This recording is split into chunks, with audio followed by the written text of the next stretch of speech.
Yo, what's up?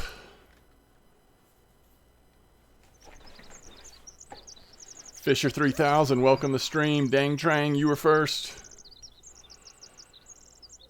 Golden, welcome back. I'm doing well. How are you doing? Jamie Nicholson, thanks for the follow. Welcome to the stream. Just one someone. Hey, greetings. Let's just let everybody know on Discord that we're live, okay?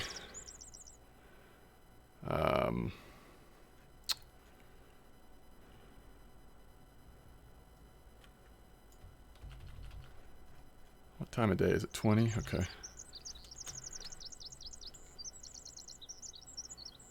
All right.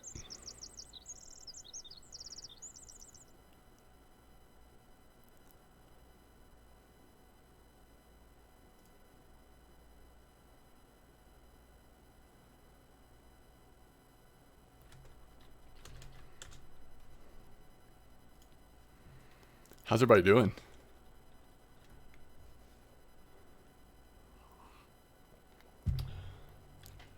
All right, so I guess we're starting at Bream, right?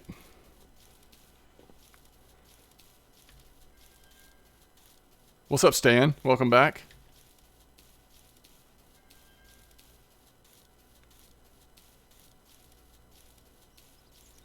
Guess we're going to start off with Bream.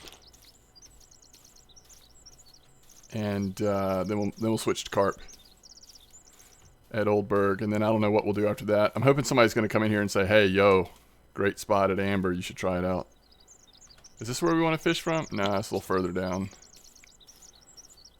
I might go to like 17 clip this time. Wait. It's not that far. I think I was somewhere around... Was it this? No, it was at the bottom, so it must have been basically here. 23.46 should be fine. I might try 7. No, let's stick at 15. It was so good yesterday. Now, I did hear somebody said on the... Somebody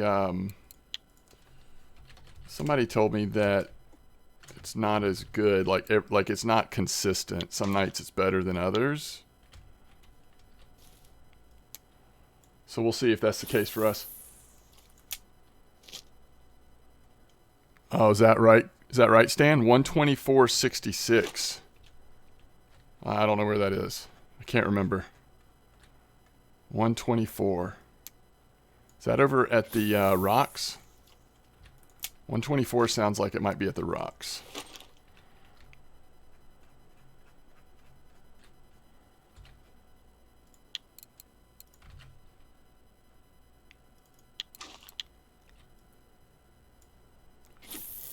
Next to the rocks. Okay, cool.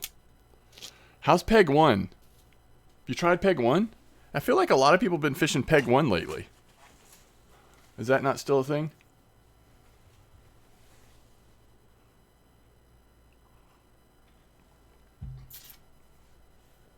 Thanks for the follow to you as well, Fisher 3000. So once we're on carp and it's a little slower, we might do a little bit of trophy fishing too as well, if it doesn't offend anybody. You haven't seen any active spots or baits there? You know, I could be wrong, but I thought that some trophies and some rares had been pulled out there lately, but I'm as I have been for a while now. I'm not like always synced up with the most information or the most up-to-date information. So trophy blue bream at Volkov, but it's not a good farm. Oh crap, guys, I'm not paying attention. That's my fault. This bream spot is so good, like I have to pay attention with these little leaders on. I don't even know if I need to have these little leaders on, by the way. We could probably go up to... I've got to look at the friction break on all these as I pick them up, because these bream are so healthy here. They will just snap it right off. So blue bream trophies at Volkov, but it doesn't look like it's a farmable spot. It just looks like if you want to go for a trophy. What bait were they using? Yeah, algae. So kind of normal. Normal 71 100 shenanigans. Okay. So maybe we go to bear. What were they catching golden tench on? I love golden tench. Yeah, cocoa stuff. That's what I was going to use here at Old Berg. So that might be the easy answer. Yeah, these friction brakes are just way too high. That's why that one popped.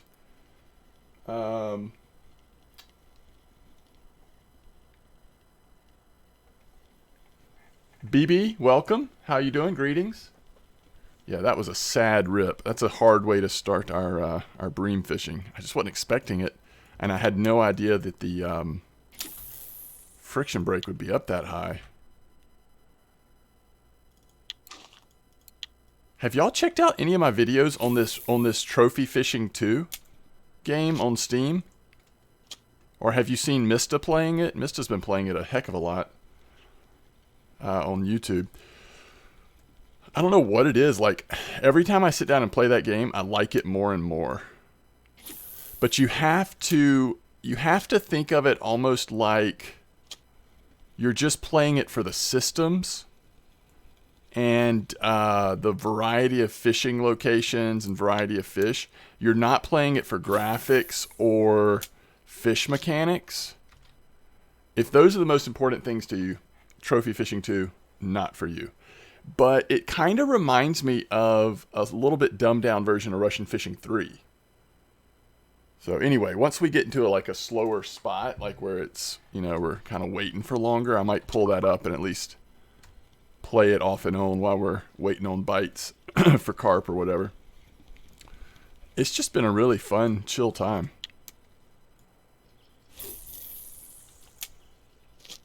But man, this spot for bream yesterday was absolutely on fire for me. Now, other people said it hasn't been consistent, but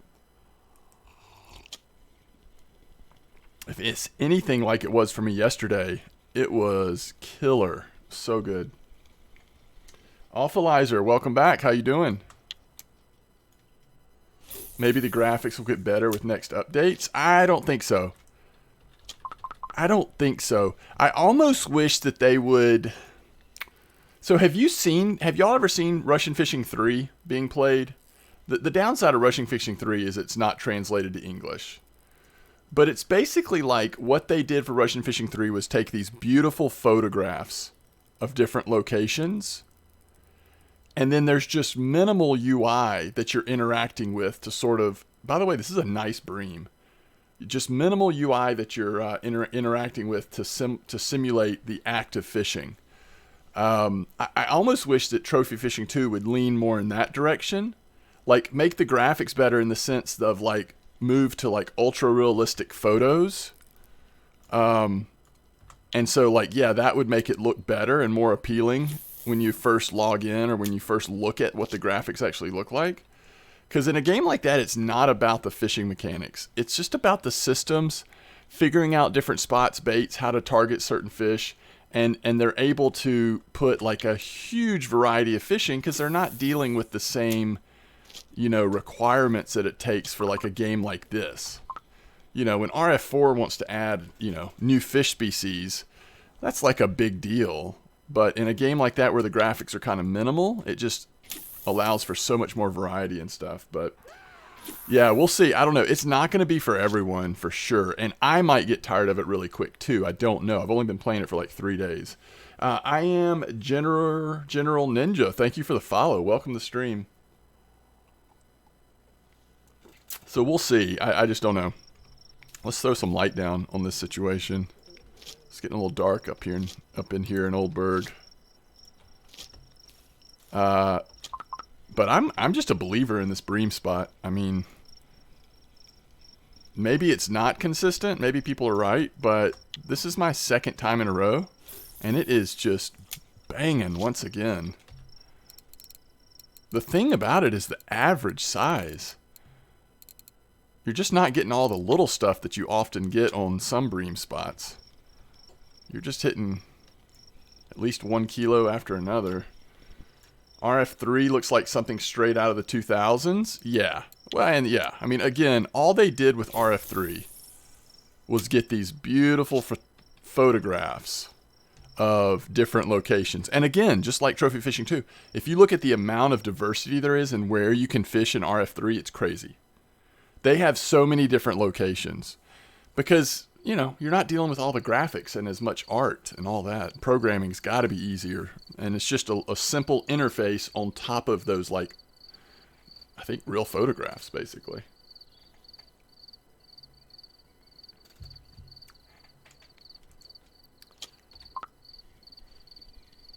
And that kind of thing's not going to be for everyone. And I recognize that. And same with trophy fishing, too. I mean, there's no way that... I mean, RF4 is already a niche game, right? Trophy fishing 2 is even more niche. So, it is what it is. But it's just been interesting. It's fun. You know, part of what you enjoy, I think, for a lot of people when you first start playing a game like RF4, compared to when you've been playing RF4 for years and years and years. But one of the things that you really enjoy is just all of the discovery of, like, trying different baits, different spots, different locations, different depths with the float fishing, which is all I can do in trophy fishing 2 so far. And just seeing, like, what works, what doesn't work. So that's kind of where I am with that game still, is just, like, that discovery phase. I find spot is consistent, but bait had to go to pea porridge on one. It was really cold that night. Yeah, I mean, I haven't even tried other baits. Pearl barley's been so good for me. I haven't even tried other baits, but you may be right, and that wouldn't surprise me if it's hugely weather dependent. 1.7 Crucian. You've been mad ever since. That's funny. Yeah, I have a lot of those. If you play for a while, you end up with a lot of those, like, almost trophies. Twizza, greetings. Now with the Crucian, you'll get over that quick. What is a little harder to stomach is when it's like a golden tench. You're like, okay, I'm 0.4 grams off of a trophy golden tench, really? That's the first roach I've caught in this spot, which is it's just surprising because we're using pearl barley. Roach love pearl barley. Best suggestion to make Bream mix level 16? Well, the obvious thing is just, do you know the cheap way to level up ground bait? It shouldn't be very expensive to level up your ground bait until you can actually just make for real Bream mix. However, you can use the ingredients that are in Bream mix. The additives are available before the attractant and the base is. So just get it as close as you can and just think about what Bream might like, what different baits they're attracted to, and just see what you can do to get as close to that as possible. But you should be able to use maggots and millet porridge very early. And, you know, so just, you know, put sunflower oil and what's the first thing you get instead of pearl barley? I don't remember. Ground crackers. Just use ground crackers, sunflower seed, and then use the millet porridge and maggots till you get there.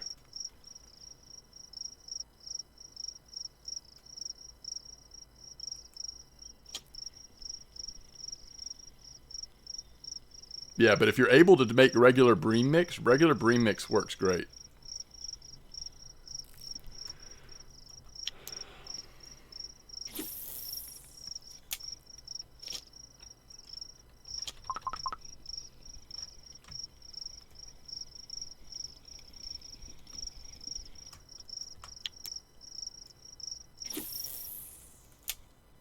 Yeah, Oldberg is best for grocery store.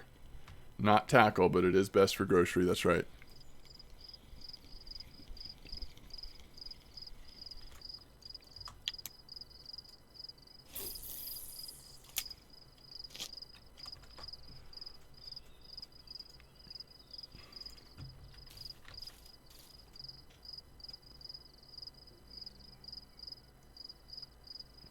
How's it going, Twizza?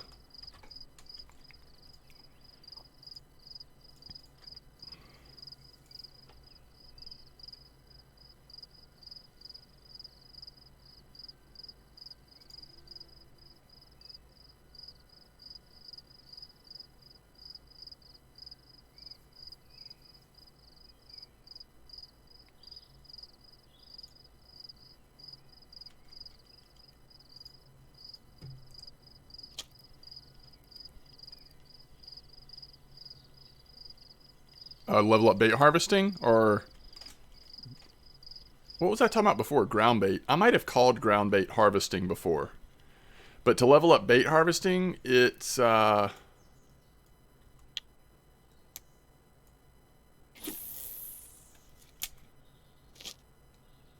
mean, first of all, you probably want to get a shovel if you don't already have one. And then you want to fix tea and eventually coffee so you can get your energy back and dig more often. And that will level up your bait harvesting up into the 20-something% range pretty easily. But if you're impatient, just start making baits. You can make wet bread up to a certain percentage, and then potato cubes to push you over the edge to pearl barley. And then you just start making... I mean, you'll use all of these baits eventually. Wheat grain is really expensive to make now, so I would skip over that other than just like a few to make, so you have some of those bait. But don't grind out on wheat grain. But pretty much everything is useful, especially pearl barley, semolina a little bit, garlic dough a lot, cottage cheese dough a lot, pea porridge a lot. And then once you get up to egg dough, you'll start making pieces of fish at 50% if you get a knife. But egg dough ends up being what a lot of people grind all the way up to 100%. It's slow.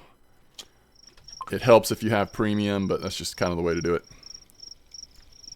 You're at 25%, yeah. Doing good, Twizza. Almost have the Vinga, and you're cranking up the trophy count. Nice. That's awesome. You've been hitting a lot of trophies lately?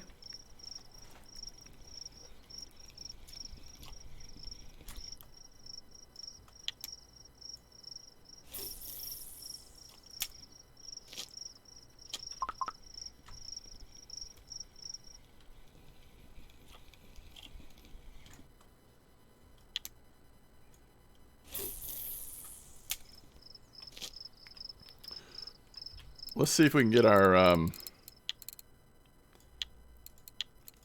Carp Rods set up. Somebody was saying that Cocos and Cream has also been working good over at our black currant spot here, so might try that.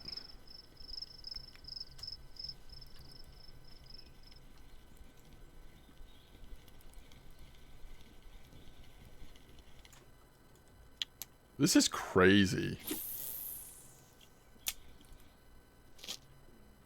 If you're in your like level 20s especially, I mean, just come get some silver.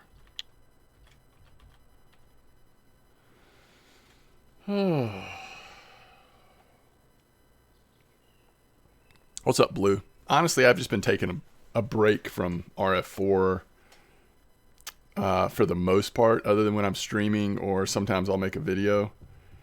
But yeah, I got sick of Yama. I mean, it was fun for the first couple weeks to me, but I just haven't been in the mood lately. Have you been doing pretty well on Yama? Like, I have no idea if Yama is even, like, how is it? I don't think I've fished at Yama since that patch that made some adjustments to it. Where they, the same patch where they did the, like, trophy cafe orders now last forever or whatever. I don't think I've been back to Yama since before then. What's up, Glock?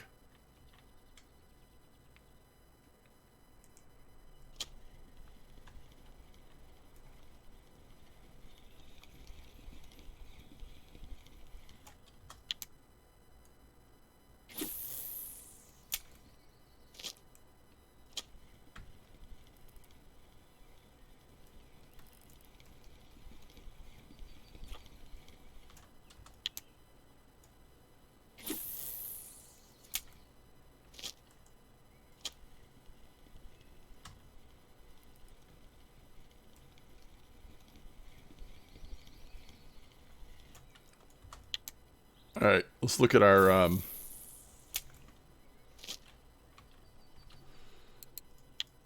carp rods real quick. So we want to go. We're gonna try Coco.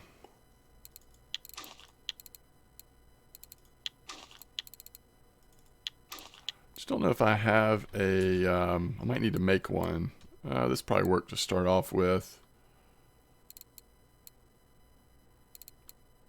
And kind of see how it goes.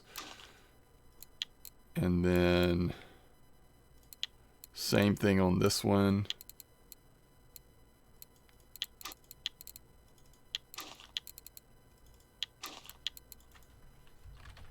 I don't know if it'll be as good as the blackcurrant has been, but I'm willing to give it a try. And then I think on this one, I'm going to go pop-up. And I'm also going to go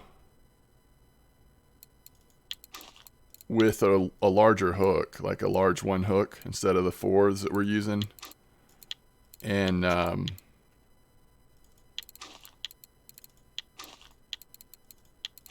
just see how that does.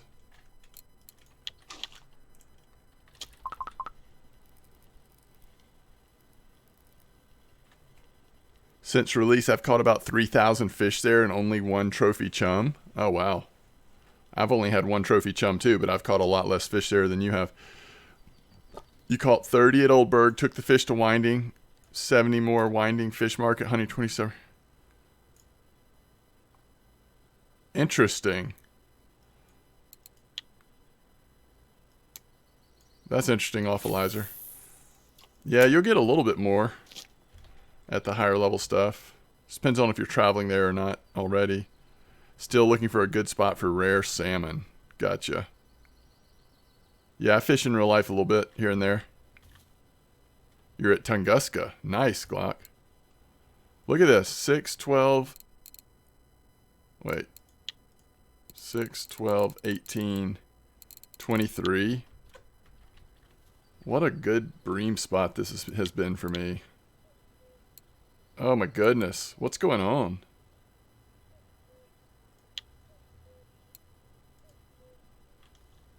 Wait, what?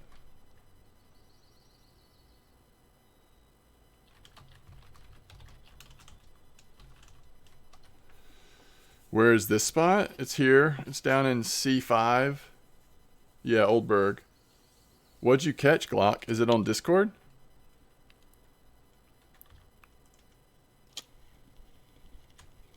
I've had a lot of people asking for handouts lately. It's weird.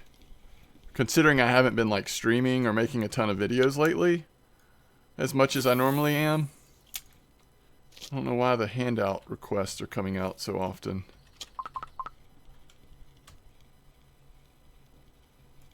Could you send me a really nice spinning reel, please? No, I cannot. Yes.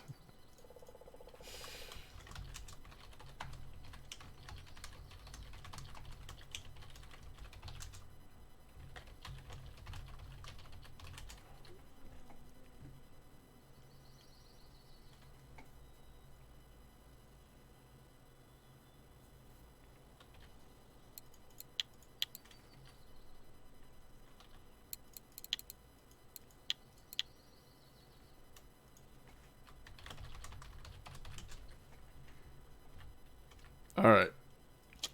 Anybody have an old bream? Anybody have an Old Berg bream spot? Yes, Milo, I do. You must not be in my stream.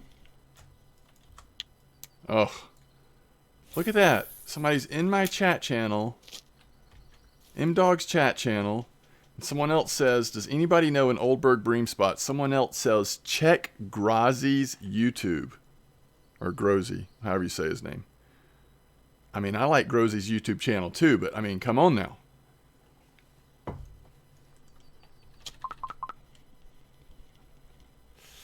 WTF, greetings, welcome back. It's there. Okay, I'll check it out, Glock. I haven't played in a few weeks, but last I was on, there was a lot of beggars. Is that right? Yeah. It's fine. Just gotta kind of let it roll off your back. Sort of ignore it as best you can. And if it gets too bad, too persistent, just block them. This is supposed to be a chill, relaxing experience for people. Alright, let me check Discord. I'm going to guess it's under trophies. So far behind. Oh.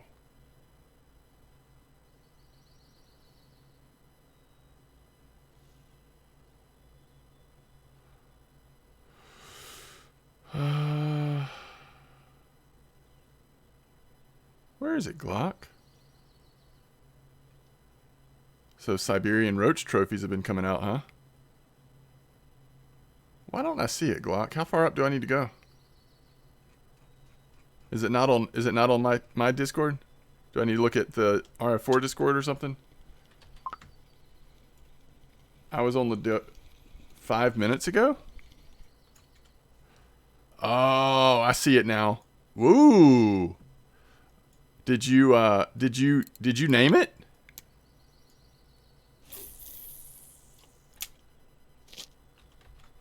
Hold on, is that a secret inhabitant now?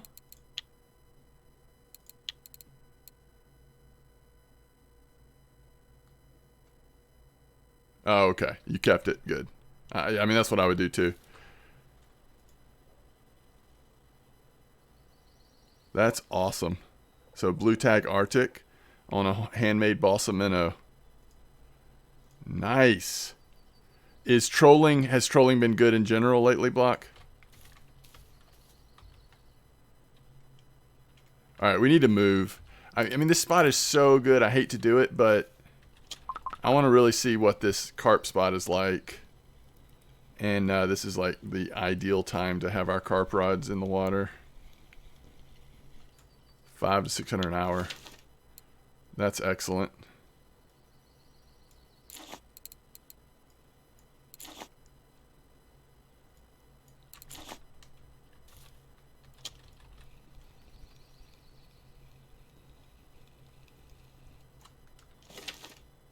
You were on the Doga trying whitefish and you got good results? Oh, nice.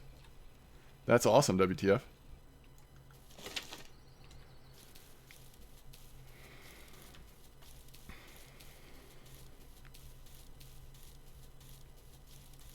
I think we want to be at, what, 9 clip?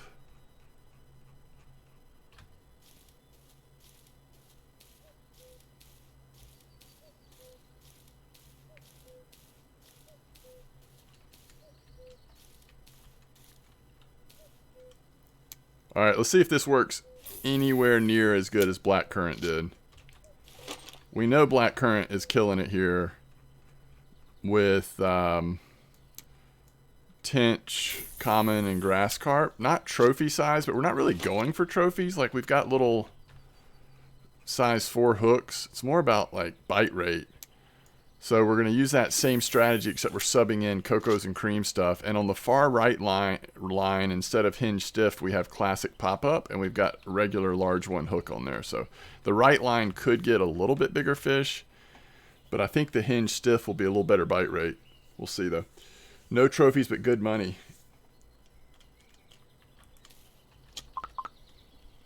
Wait, are you asking what I'm using, WTF? Or are you asking... between those two reels, what should you go for? I mean, those are not comparable reels, right? Those are... one is a much bigger and more expensive reel than the other. I have level 15 any bait for this spot. Have you leveled up your bottom fishing so that you can use boilies? Honestly, the best for this spot may be Blackcurrant. You just want to be careful. You can hit some pretty big grass carp here, so it depends on your gear. There are tench here, which is nice for your level, but the carp is going to mess you up, I think. I would think.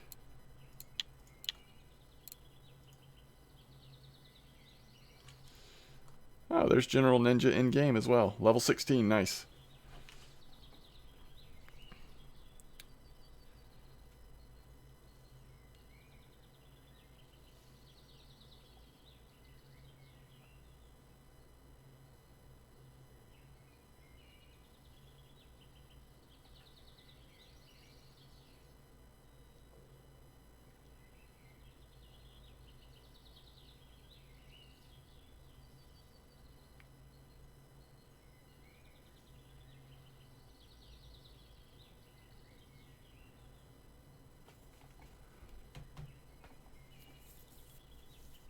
Common carp broke your reels. Can I beg for something? What's up, Magnum? You can do whatever you want, Magnum. I gave you permission. But just Magnum. He's the only one. Pella Paltish. What's up? You got a grass carp 19 kilo there with Bream mix and diced potatoes. Yeah, there are some big fellas here. I think you're right. Right now I'm on the gibble. You know, again, I think black currant may just be better than Coco's right now, but somebody was saying they were catching like some really nice commons on Coco here, so I thought I'd try it. We're going to be probably using Coco's at Bear next anyway. I wish this person would post. The only thing I don't have is information about how the bite rate is in general. So they got a trophy golden tench, but I don't know how it was in general about bite rate and stuff. But we'll try it, see if we can get a lucky golden. I always like doing that. Did you read my Discord PM? Yes, I did. I just saw that. I actually got on Discord just now for the first time in a few days. I've just been so busy. I did see that, and I thought that was a good idea, Magnum.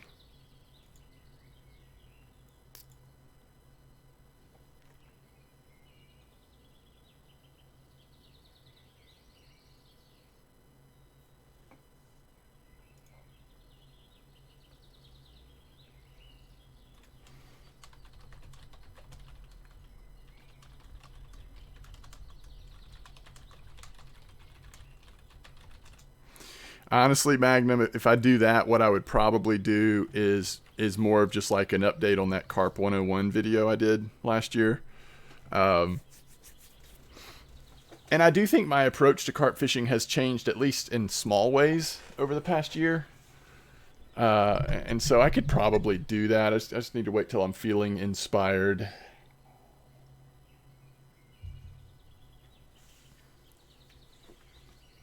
Yeah, I can tell you already, this isn't going to be anywhere near as good as using blackcurrant in this spot. You do inspire me, Magnum. Good point. Good point. All right, let me take a quick bio break and turn my fan off. I'm getting cold up here.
Yeah, we're using blackcurrant stuff, Magnum.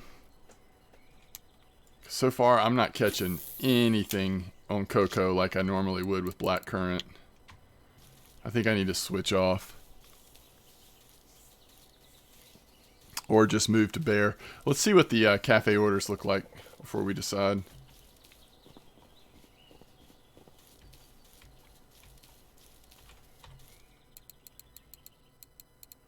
No Bream orders, unfortunately. Grass carp trophy, possible.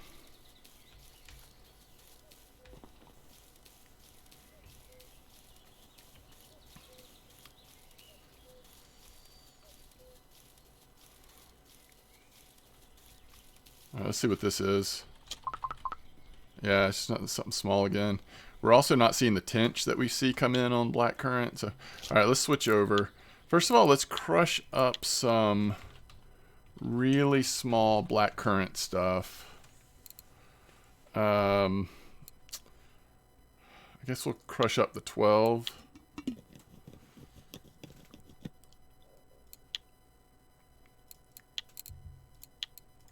And then let's make a dry mix.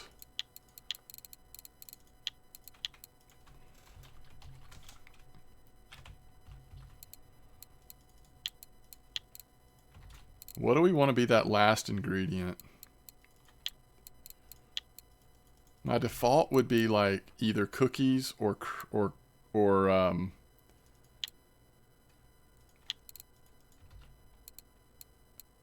biscuit. Or you could go like Nordic Esteberry.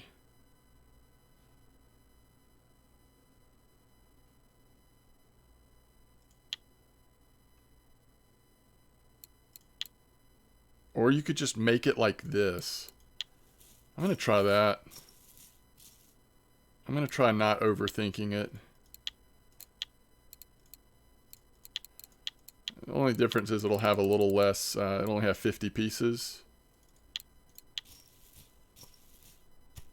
I think that'll be fine though. Alright, so we're going to go back to blackcurrant, 2.8 gram, blackcurrant corn, and we're going to take the cocoa PVA off. I'll just throw this in without PVA until we get the other 2 PVAs out of the water, I think.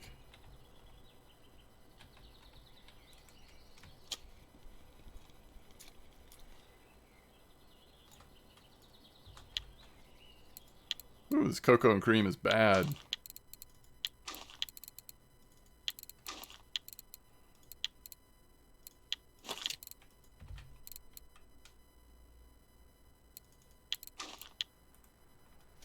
It's really bad. What speed for pike using funky minnows? I mean, I would either do like 35-ish, or I would just do 50 and do the like shift reel trick, if you know what I mean by that. Like the little quick reels, quick.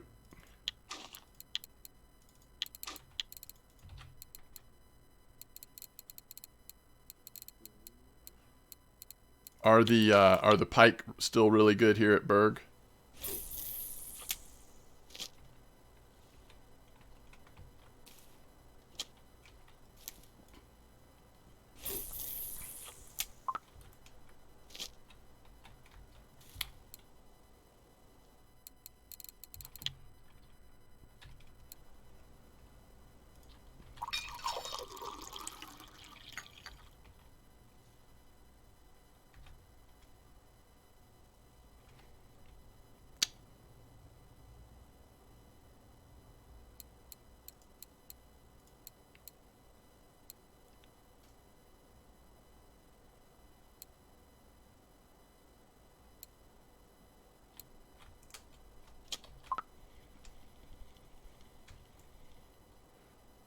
Trophy pike.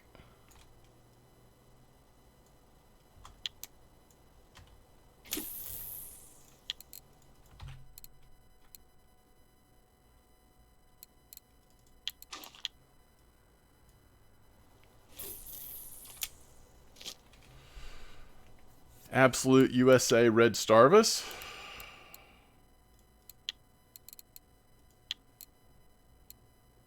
Quillage got one. Quillage got a 14 kilo trophy pike last night. At least it was last night for me. Ooh. It was earlier this month. Congrats, dude. Yeah, I saw Quillage catch his. Is that the one you're talking about, Bryle?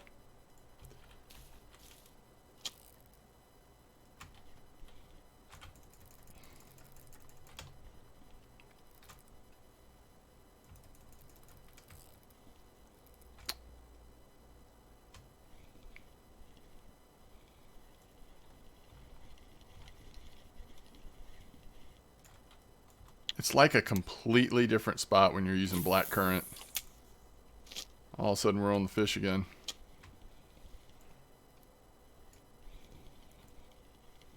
But it's very grassy, so if you're too low level or if your gear is too weak, this is not the spot for you. At least not using these baits. I don't know if there's a way to avoid the grass carp and just like hit tench. I doubt it, but I mean, look at this. And this is at noon. If we'd have started off first thing in the morning on this stuff instead of the cocos, it would have been amazing probably. It's the only rare you called out of the pond. Oh, dang, Magnum. That's amazing.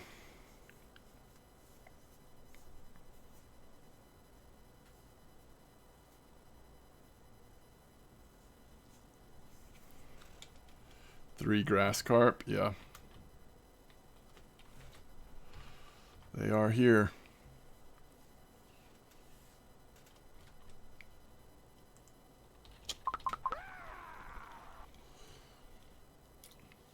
T-Smoker, thanks for the follow.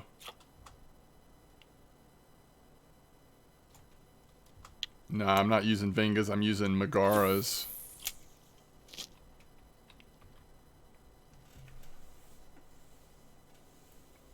Yeah, I'm using Megaras.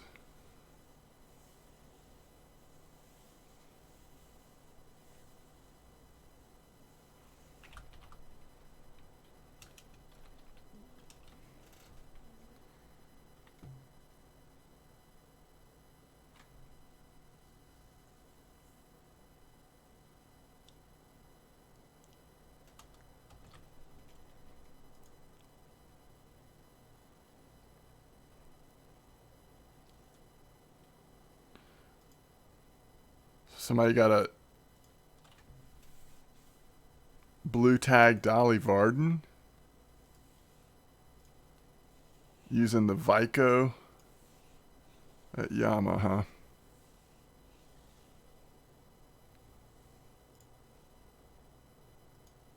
Crazy.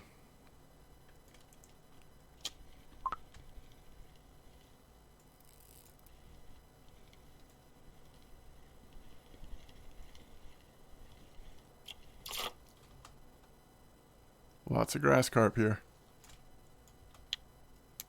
Chunky grass carp too.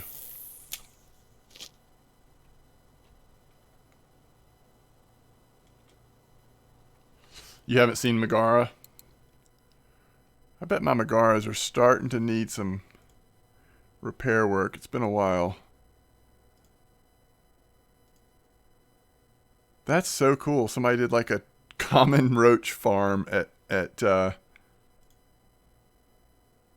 oh, is that mosquito or is that amber? I always forget what the Russian name for. What's Lake Komorinio? What's the spot? 8564. Maybe that is mosquito. That must be mosquito. Well, that's a pretty good farm, and they got a trophy roach.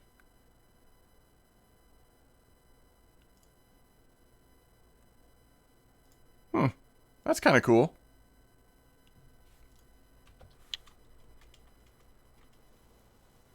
How much silver is needed to be able to start fishing for a fish in its 20 kilo range on a feeder setup? Amber is yam something? Okay, thank you. Drang says it is mosquito. We might go check that out. I don't know, we'll see. Maybe we'll break up the carp fishing with a little bit of Roach Farm at Mosquito. That'd be fun. How much silver is needed to catch trophy common carp, basically, is what you're asking. Hey, thanks for the follow. I don't know how to say your name, but thank you so much for the follow. I appreciate it. I can tell you what I think, what I would be comfortable with. I'm not sure it's the very cheapest. Because really, it depends on the spot more than anything else. If you're fishing like in the Amber Pond or in the Boot at Oldberg, the pond down here, then you can trap a fish and wear it out without getting spooled or whatever. But if I was going to actively go after that size fish, I would at least want to have this set up. Fortuna Carp Rod and a Caliber HSV.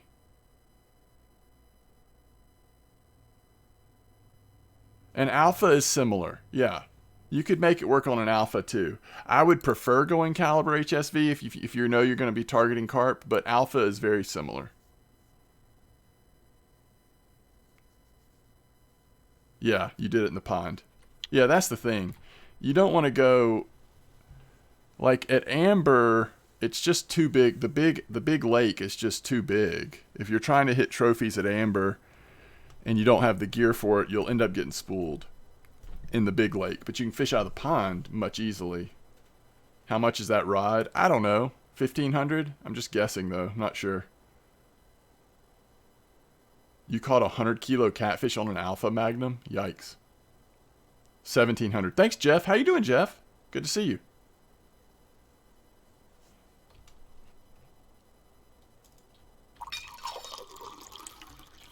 It was at Sura? Yikes. Which, again, you could get a cheaper rod than that Fortuna Carp Rod, but that Fortuna Carp Rod is just really good value for the price, and you'll use it for a long time, so if you're going to spend 1,000 silver or more on a rod, you might as well get one that's going to last you for a long time. Okay, so we're saying it's a little under 5,000 for this full setup. How do you like them? You've got 3 Fortuna Carp Rods and 3 calibers. Do you feel like they're good? Do you feel like they work good, Bryle Dave? Because that's, if I was starting over, or if I had just started playing this year or something, that's probably, if I had the knowledge that I have now, that's probably what I would target. Because I enjoy carp fishing the most, and though it's still painful to grind that much silver off of Bream and Roach and, cafe orders and trolling Corey or whatever, but it's doable. Where if you start off and you're aiming for Tagaras or whatever, and you can't fish for carp, like, oh, yikes. That's what you have also, Jeff? Nice. You got a 33 trophy mirror in Bear Lake. That's awesome. Yeah, I agree, Magnum. That rod will last you. You're level 39 still using an Alpha? Hey, I hear you. You don't really... I mean, for a lot of players, it's in your 40s because the leveling slows down so much once you hit 40 that's where you see a lot of players finally earning enough silver to get some of the top tier gear at least. Life says I'm level 32 still using Fortuna and Carp and Caliber. Yeah. Yep. I agree. That's what I would do too.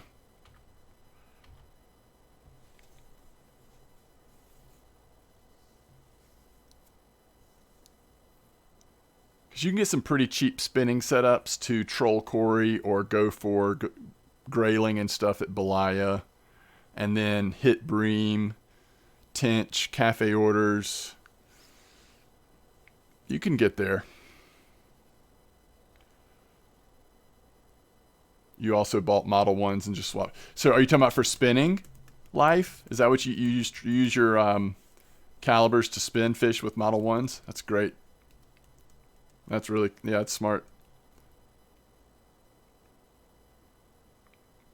Because again, especially if you're trolling, you've got so much line on that spool. You've got the ability to chase those fish down, no problem. Yeah, I've played Fishing Planet. I think I've played just about all the fishing games.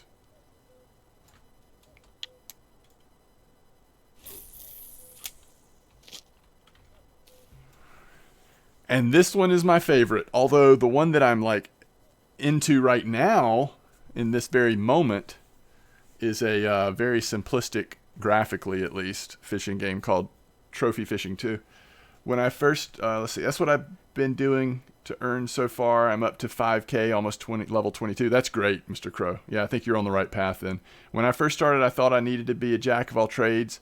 I didn't need to buy a bait caster when I did. Yes, I agree, Magnum. So it's different now. When I first played and on my main account, when I got to Volkov, like there was no amber to work towards there, and so it made sense to me at that point to get bait casters. That's when I got my steelheads at Volkov, because back then it was just a different game. So I had a Super Duty and a Model 1, and I used steelheads, and you could just grind salmon. And a lot of it was casting from your boat. It wasn't just trolling. But it was just a different thing back then. Volkov's changed a good bit since then, I think. And there's just other options. You can make more silver now doing other things. Used to, if we got on a 200 an hour silver spot, we were stoked. Now, yesterday I was making about 400 silver an hour here at Old Berg. You know what I mean? So things have just changed dramatically. Is it worth playing? You talking about Fishing Planet? You asking about Fishing Planet, General Ninja? Or are you asking about trophy fishing too? Fishing Planet is worth playing, I think. It's good fun. I always like once or twice, I don't know, probably once every like 2 or 3, 4 months, I'll go back for a couple days and play some Fishing Planet. It's just feels more like an arcade, a little more on the arcadey side compared to this game. And it has the problem in its, first of all, the travel cost. If you're going to try to play Fishing Planet free to play, the travel costs are really punitive. It actually feels more grindy than this game does, like not in a fun kind of grindy way, but in a miserable kind of grindy way, because if you travel somewhere, you've got to stay there so long to pay for the cost that you've already paid to travel there, if that makes sense. And I don't like that aspect of the game. That one thing kind of turns me off. The other thing is early on in Fishing Planet that bothered me was the lack of fish migration or changes, and so it really feels like you're just reading off of a spreadsheet. The term spreadsheet fishing comes from, for me at least, comes from Fishing Planet, that idea that you know exactly what you're going to get at a certain time and certain weather condition at the same spot, I agree. Fisher Online is another great one, for sure. Deep down, wish you would kind of play more Fisher Online. I'll probably cycle back to it, Magnum. We'll see. I got into there was a while there where I was playing a ton of Fisher Online. And what happened? The USA map came out, and that was pretty fun. But then I kind of got burned out a little bit on it. You did pretty good at that spot earlier today and yesterday. Where I am now, Jeff, I did really good here too. I've liked it. Let's fish on Facebook. There you go, Blue. The only problem with that is it requires you being on Facebook, and I can't stand it. I have a fun fishing game I play on my phone every once in a while. What's it called? Fishing Clash. Have y'all heard of Fishing Clash? It's pretty fun. Simple fun on my phone.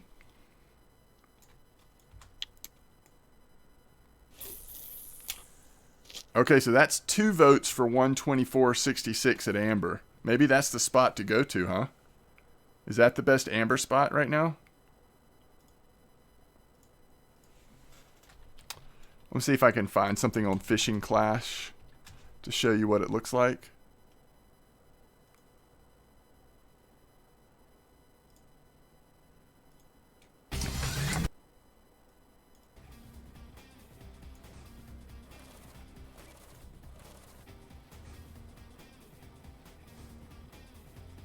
Yes, this is exactly what it looks like. Okay, hold on.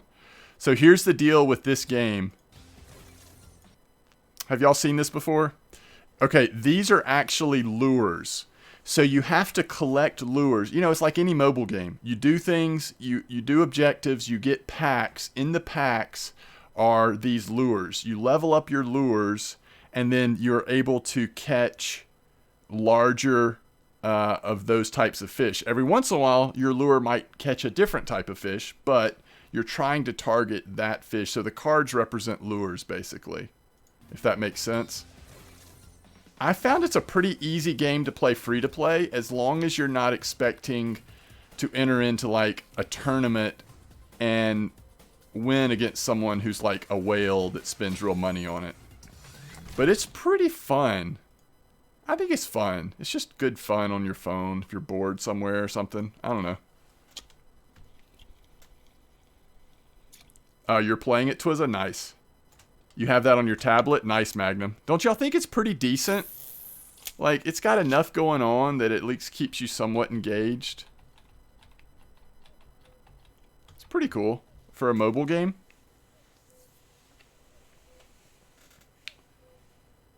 You've got that? That's funny, Glock. You have no idea what you're doing in that? Oh, yeah. Big time pay to win. No, I agree with that, Blue. And I've seen that from, like, when you look at the leaderboards and you see what size fish they're catching. You know, they've bought all of those, like, those bonus things that affect your fish. So to me, like, I just have to not even think about that aspect of the game. Because you don't have to do the tournaments, like, against other people. And it's got a cool little duel system.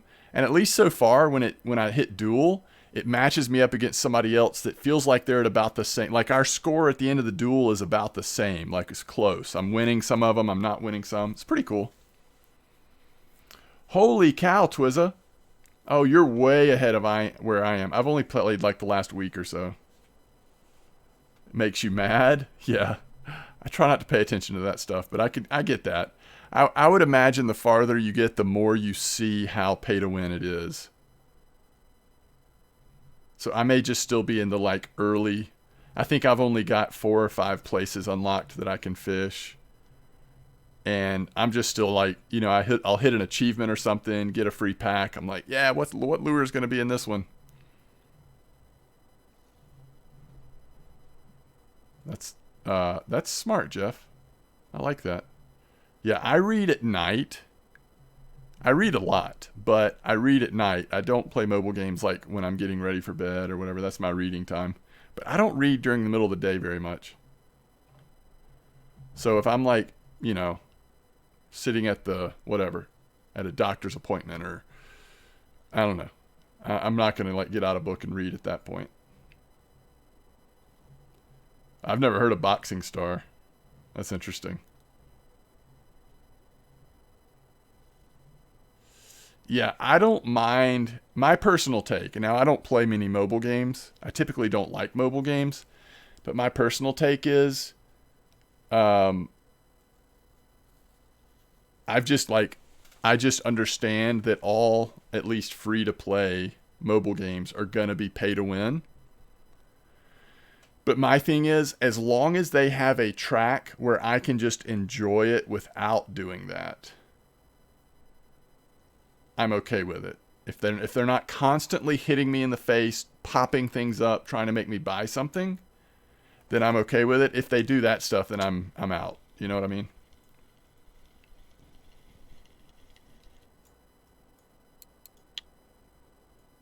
It's a PvP boxing game, but once you get into gold and above, it's hard. Oh, interesting. Free-to-play progression just stops. Yeah, and that's a little scary because I guess any free-to-play game could kind of do that, like get you hooked, make you feel like you're progressing so well, but then you hit a point where it's like unimaginable to try to keep going without putting real money into it.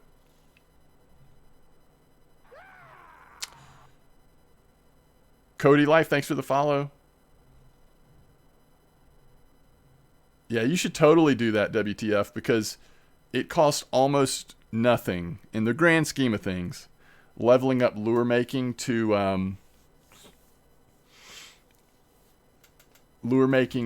rubber fish is like next to nothing. Sorry, Cod Life. I think I called you Cody Life, my bad. Welcome to the stream. You think Fishing Planet is 100% better? Well, there you go. There you go.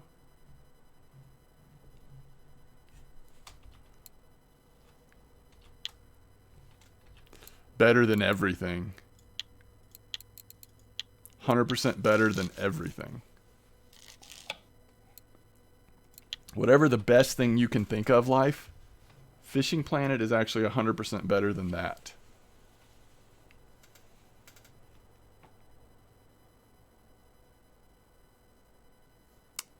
Cod Life, you think Fishing Planet is 100% better than RF4? Is that what we're trying to say here? If Ladoga ever gets back to fire, those foam fish are going to come in handy? Yeah, for sure.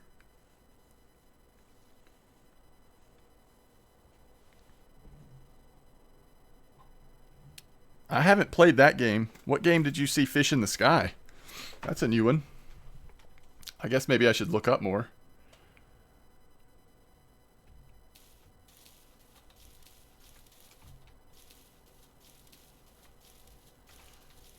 All right.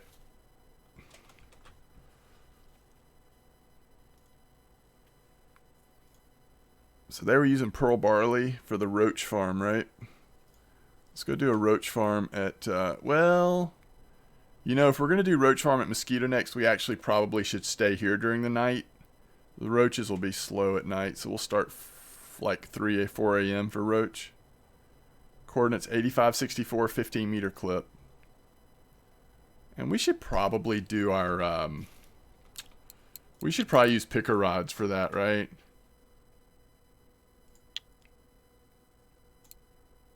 That's what I'm thinking. We need to make some more roach mix. 2.2 is a little small. I would say let's go up to like right at 5. 4.3 should be good. And we'll do 8 hooks. Hey, thanks for the host. Appreciate it, Cod Life. What's up, Addy?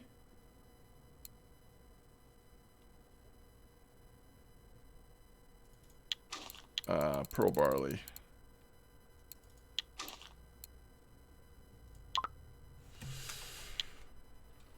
All right. So we need to make roach mix and just make sure these are set up. We'll be good.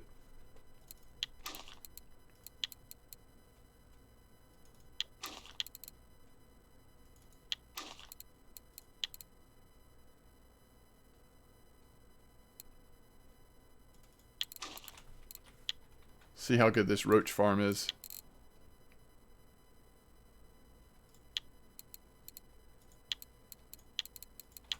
I'll fish for common roach, so you don't have to. How does that sound?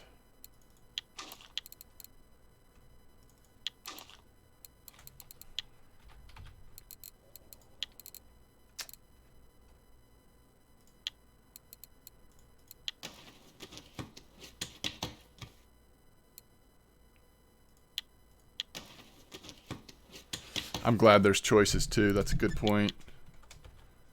Yeah, I'll do some hydration here in a second.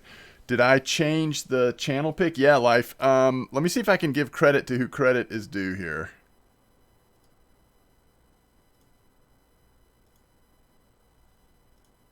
Yep. It is Diz Ed X. And I don't remember what their name is in game. Let me see if I can figure that out. They made that for me and sent it to me through Discord. And I liked it so much I decided to change it.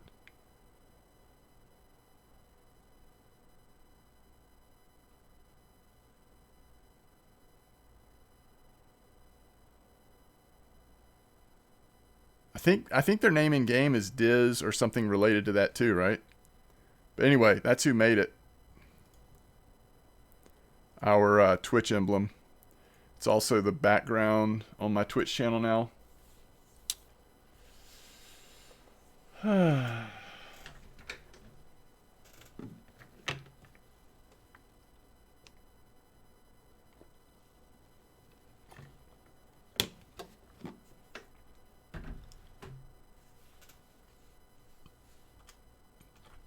You caught two 3.9 tench today? Wow. Wait. Why did you say I don't like you, Life ended? Why'd you say that, Cod Life?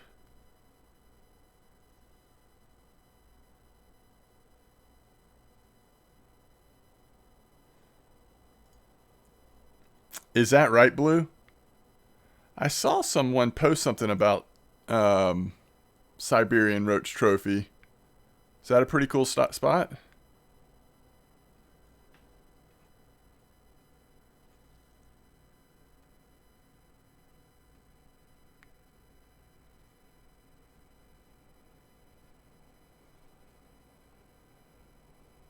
Oh, buffalo.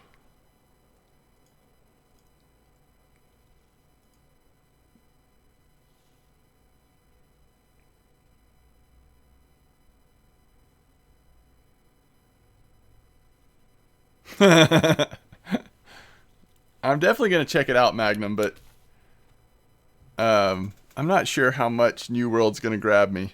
I'm just not sure.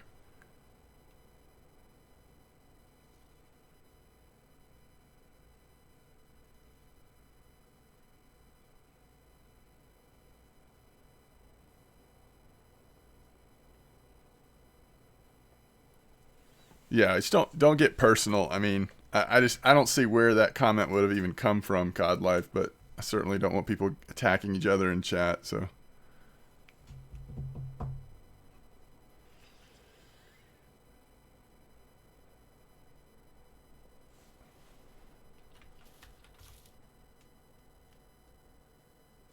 yeah, I really wish the fishing in Lord of the Rings Online was better, but to be honest, it's just so boring.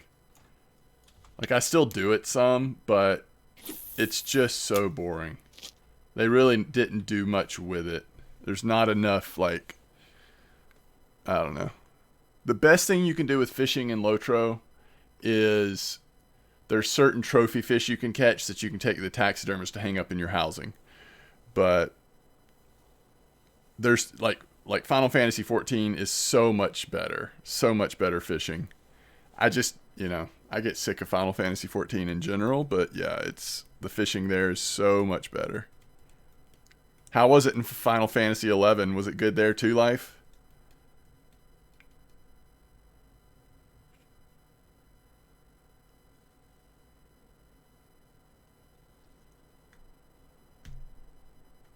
I always thought the fishing in Black Desert Online was great. I don't know if y'all have tried to play Black Desert Online recently, but I tried to play that again recently, and the UI at this point has so much going on and is constantly throwing so much at you. It's like I almost can't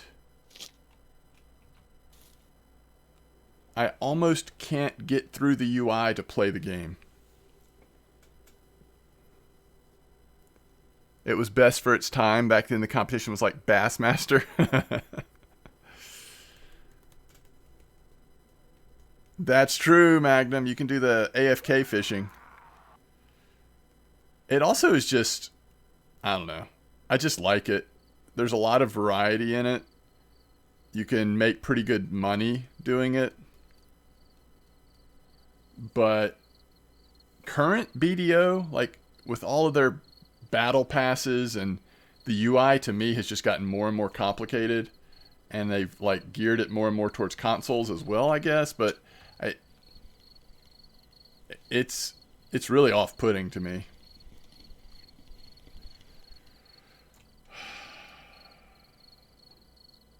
Quasi David. Anyway, thank you for the follow. I really appreciate it. Welcome to the stream. Hope you're doing well.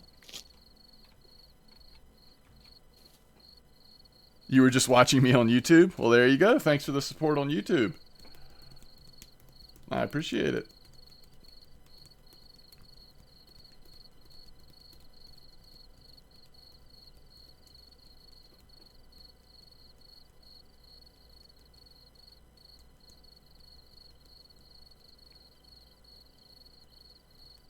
Oh, is that right, Life? Yeah, I just don't like all the screen is so cluttered, and it's to me again it's just confusing. There's just so much going on. I've always thought that there was that BDO suffered from having a weird UI and a weird way of communicating things to the player. But it's like on steroids now. It's crazy. Which is too bad because there's a lot of the systems in Black Desert Online are great.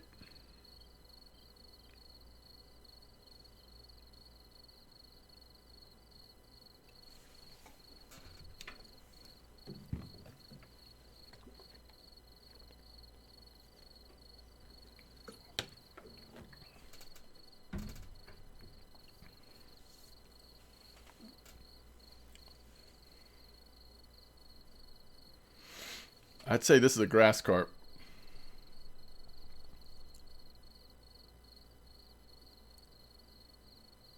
Yeah, I really liked. So I played Lost Ark, you know, in the whatever it was called, alpha or whatever, when they were testing the transfer over to the West. And I liked it. I don't think I'm gonna love it, but I think I'm gonna like it. I like ARPGs. I like MMOs. The group content seems good. Classes seem pretty fun to play. I think I'll play Lost Ark a good bit when it comes out. Yeah, 2346, 15 meter clip. Although other people were using like 17 and 19 meter clip or whatever, but 15 was working really good for me with Pearl Barley. Just straight out. It's basically over here in C5. Kind of where, if you see this indention come in the land, it's not far from that because you're casting sort of towards, you're not making it all the way to the 5 meter hole, but that's the direction. You're casting it to the southern part of that 5 meter hole.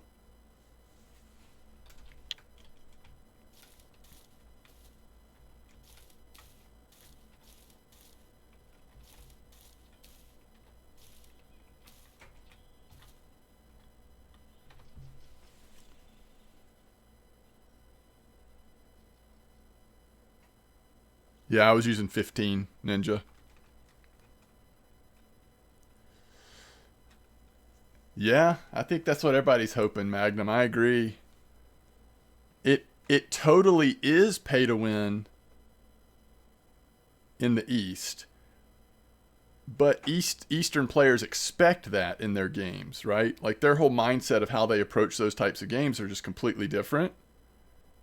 So Amazon being the publisher, apparently they are trying to take all of those elements out for the West, knowing that a Western audience does not want those elements in the game. So we'll see. We'll see how good a job they do of taking all that out. You're drifting for Volgazander? Nice.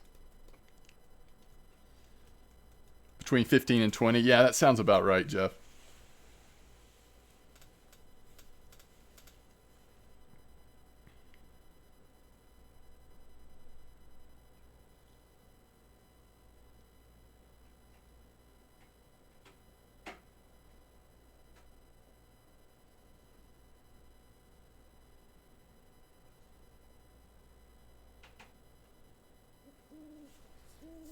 All right, I'm going to stretch, maybe grab a quick bite to eat. A little snack or something.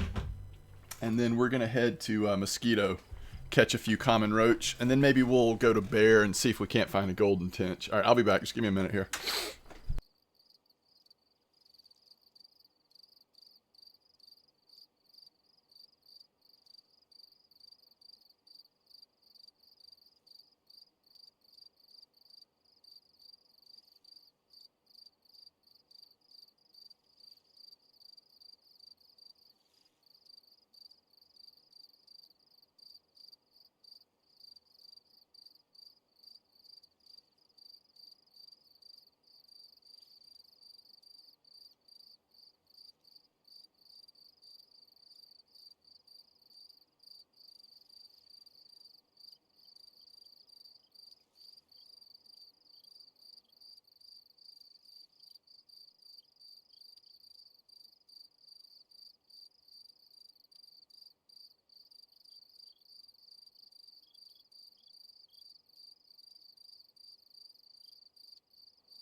All right.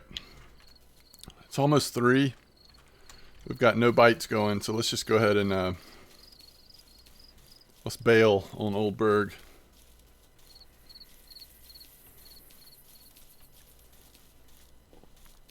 A blue tag gray char? Holy cow. You know, Glock got a blue tag Arctic char today. Oh. Psst. There's a Bream order, but it's a little bit of a tough one. 303 silver, not too shabby. We probably would have been close to 400 if we had used black currant at that spot instead of cocos and cream from the start. I really think 400 an hour at Old Berg is feasible right now.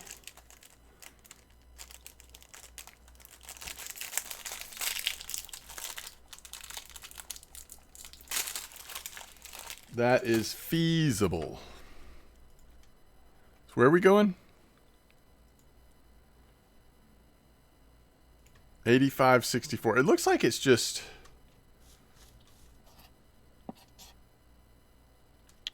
I don't actually know where 85.64 is.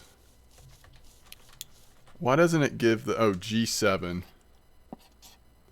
Alright, it is down here. Okay.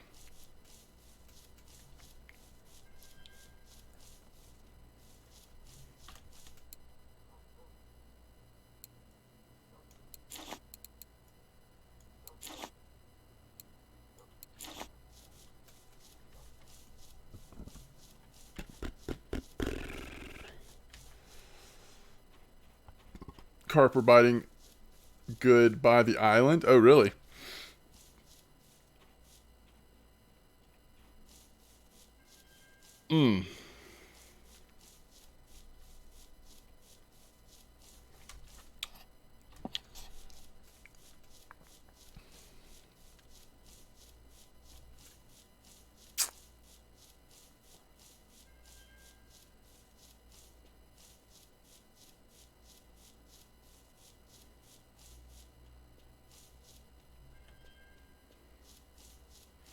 Oh, you were pike fishing at the same time?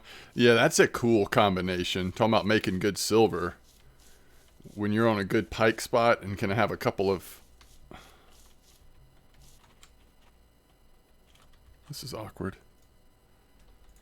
So he's just like sitting just to the left of these weeds.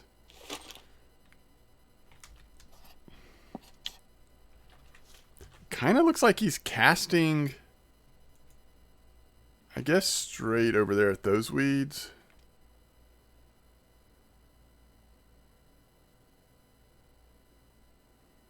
Alright, we'll see if this works.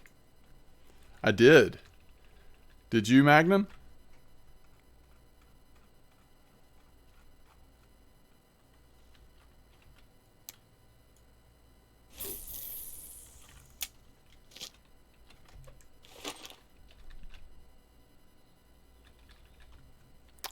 Open beta starts today. Are you going to check it out?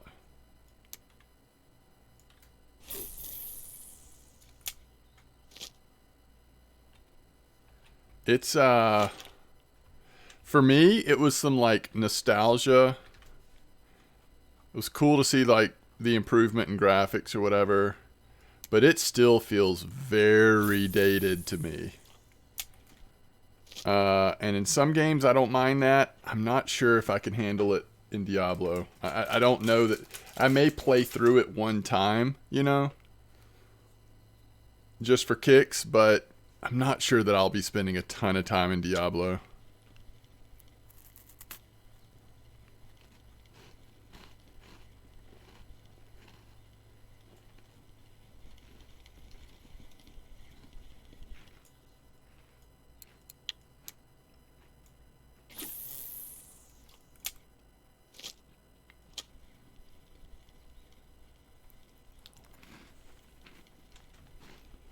Yeah, that cafe order is awesome, Jeff. That's one of the best cafe orders.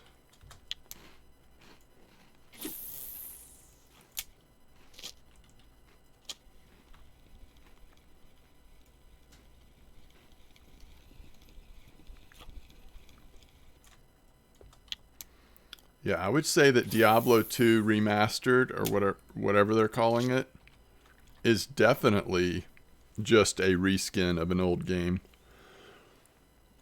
It's a really old game, and they did do a really good job of updating the graphics. You know, they actually just put new graphics on top of the current engine, basically. I mean, it's not like but they did a good job with that, and there's a few quality of life things that are nice. I think the appealing part for some people is just like, if you loved Diablo 2 back in the day, you might think it's one of, the better games ever, if you're just really hardcore into Diablo 2. So getting updated graphics and all that's a pretty big deal. But if you've never played it, if you have no nostalgic or no like attraction to it or connection to it, I think it just feels really dated.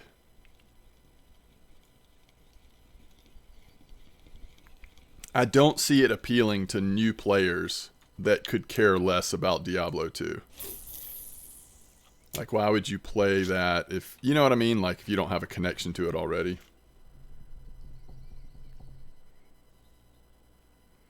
I never actually beat the original, and I don't know if I can get back into it. Yeah.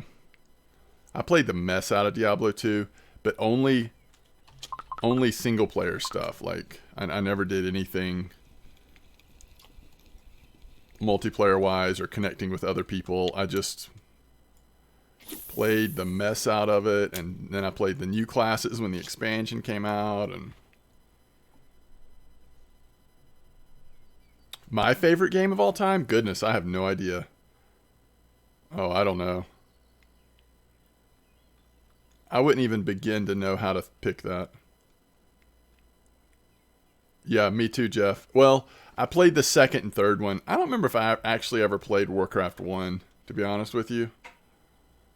But the second one was good, and then the third one, when they added more of the like RPG elements, that's when I just loved Warcraft 3 and its expansion.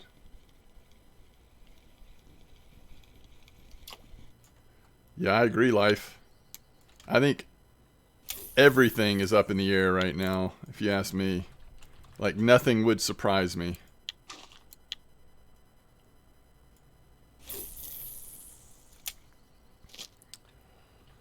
There's so much money to be made from Diablo 4 being released that I still think it will be released. But the people working on it and the quality of that work may be completely different.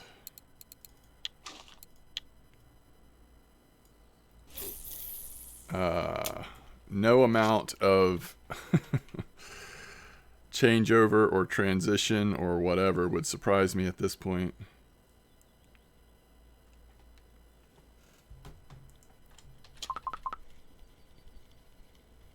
Yeah, I agree. I hope that Lost Ark will be good as well. I think Lost Ark will be good.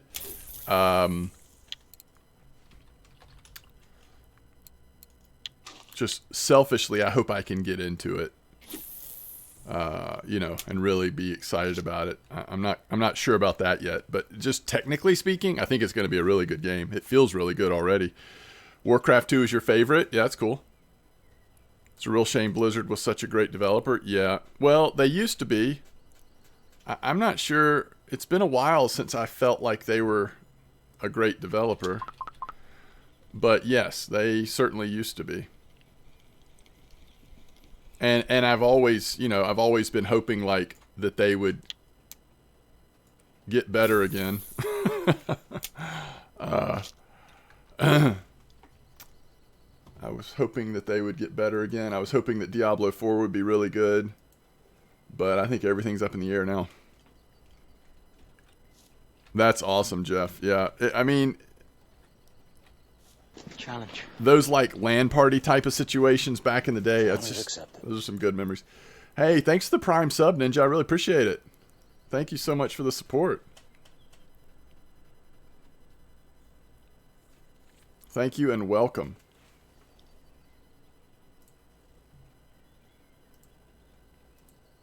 I hope you enjoy your fishing themed.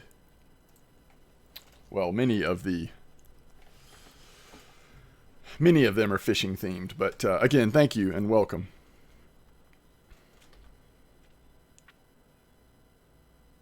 I agree with that, Magnum.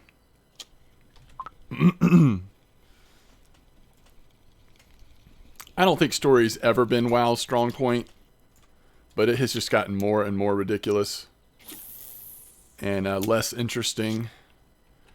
And I just don't think creatively there's just not been a lot going on for the last couple expansions that at least have interested me. So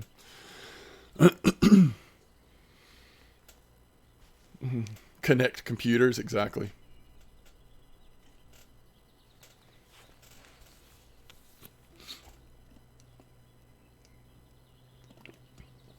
Well, you know, Shadowlands, the current expansion is the first expansion for WoW that I didn't play through.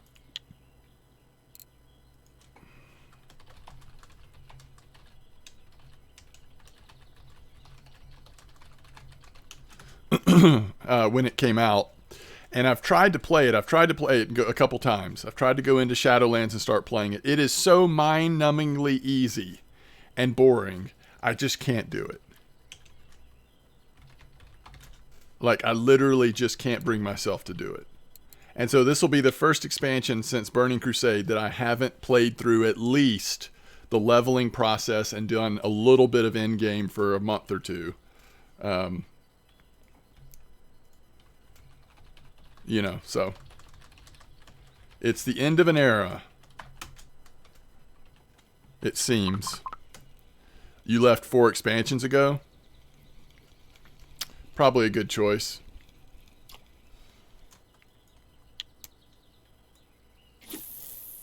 I think I have so many good memories and had so much fun in Wrath that sort of just I held on to that for a long time. But it eventually I just can't justify it anymore. And I didn't really like the pandas, but I will say, in hindsight, I do think the world building and some of the zones and stuff in Pandaria were actually pretty good. Unfortunately, just like there was some overall themes of Pandaria that I didn't like that were kind of an initial turnoff, and so that clouded the whole expansion. But if you just look at the zones and some of the world building, it's pretty good. It's okay at least. But if you get much past Pandaria, it's hard to find. I mean, Legion had some positives for sure, but again, like past that, it's just you're at the bottom of the barrel. I feel like.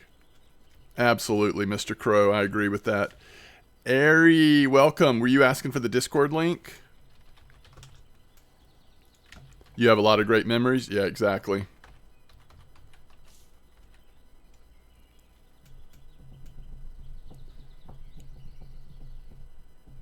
No problem.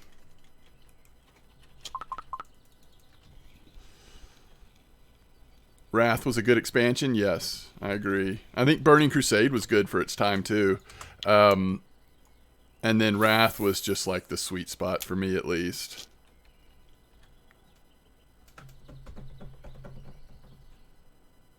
I've gotten 1 character to max, whereas in Mist of Pandaria I had like 6 max tunes. Nice. Yeah. So you've gotten 1 character to max in Shadowlands. I just can't get through it. I'm still in the first, like, probably 2 hours of the expansion. I'm at the first, whatever they call them, Covenant. I can't. It's painful. Yeah. WoW Classic. I tried with WoW Classic.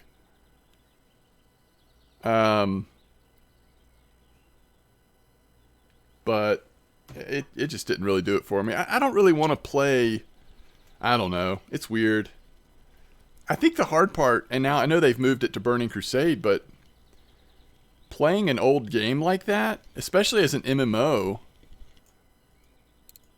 like the point of an MMO, or part of the point of an MMO for me, is that the game is alive. Like, we don't know where it's going to go next, you know, but we know it's going somewhere. There's going to be future development for your character and future content. Well, when you go back in time and you're like, well, let's encapsulate this moment in classic quote unquote WoW. And when that first came out, like, okay, well, are we going to move to Burning Crusade or not? And now we have, so obviously they will take it to Wrath. But are they going to take classic WoW past Wrath? Because doesn't that get weird at some point? I don't know. It's just weird.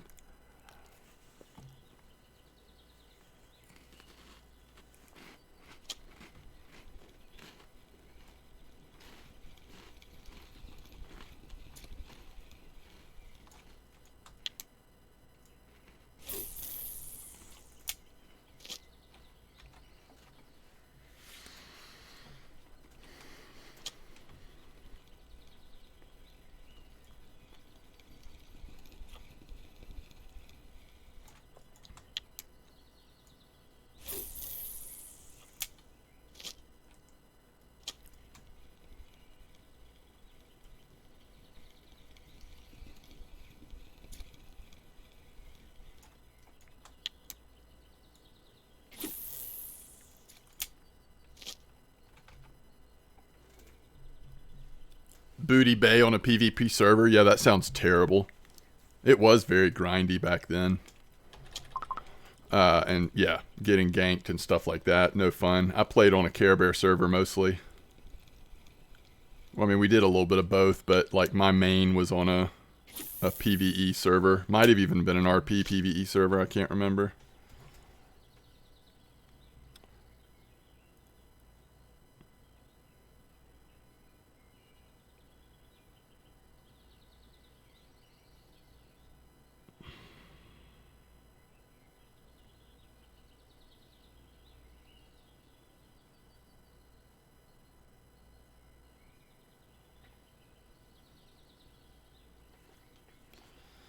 I think that, by the way, has this spot been any good? I mean, I've been fishing here for what, like 4 or 5 hours, and I have no idea how well we've done.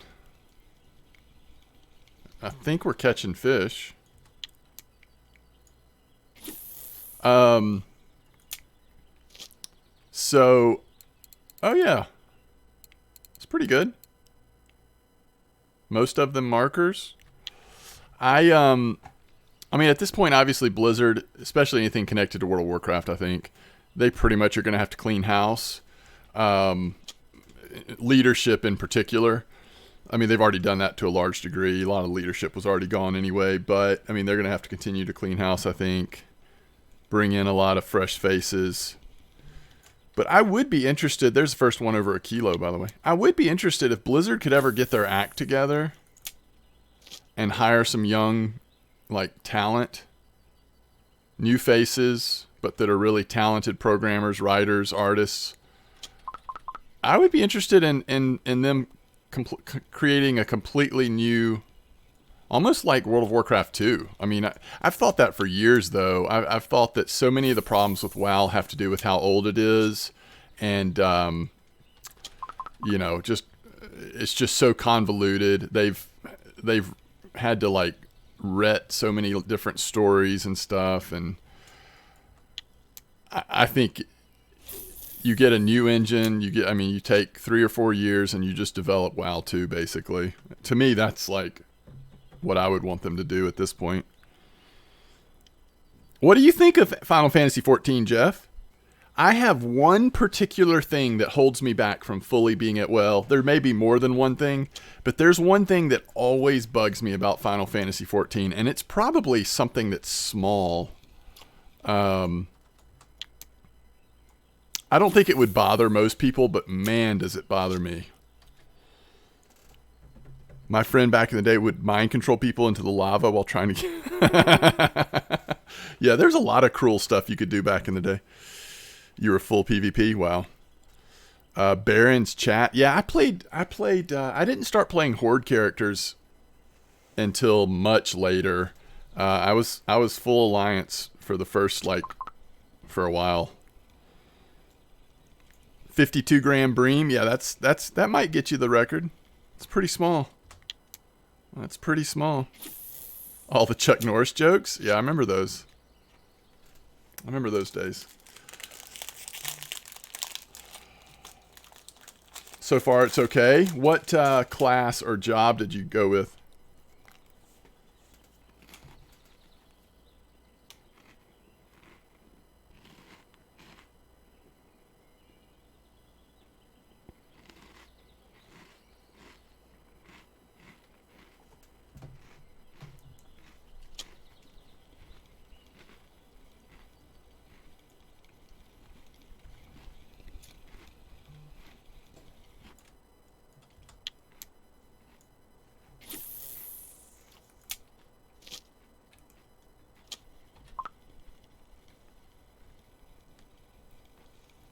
All the hoofless Zavaras.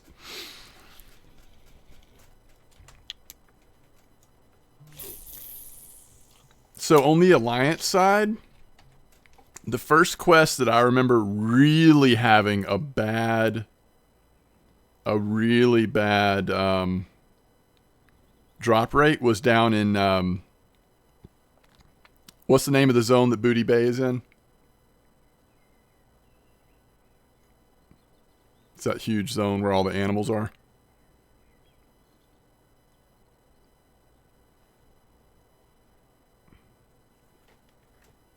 Yeah, Stranglethorn Vale.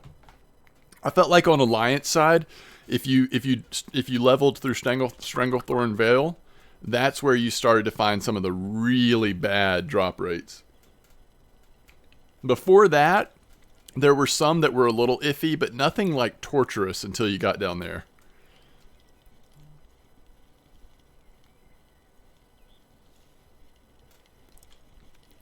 Oh yeah, Ninja, are you at Old Berg? I saw that trophy order. What's up, Razor?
You've been playing a lot of WoW recently, Razor?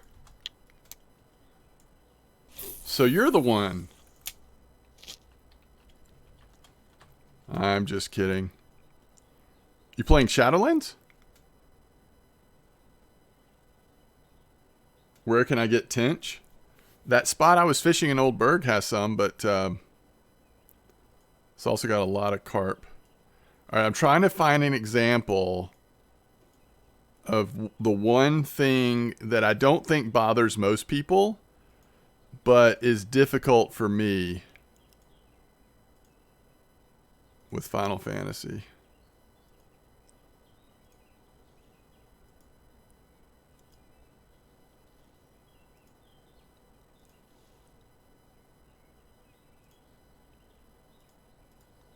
Crap, this isn't going to be the best example of it, is it? Oh, this isn't bad, actually. I think this kind of shows you.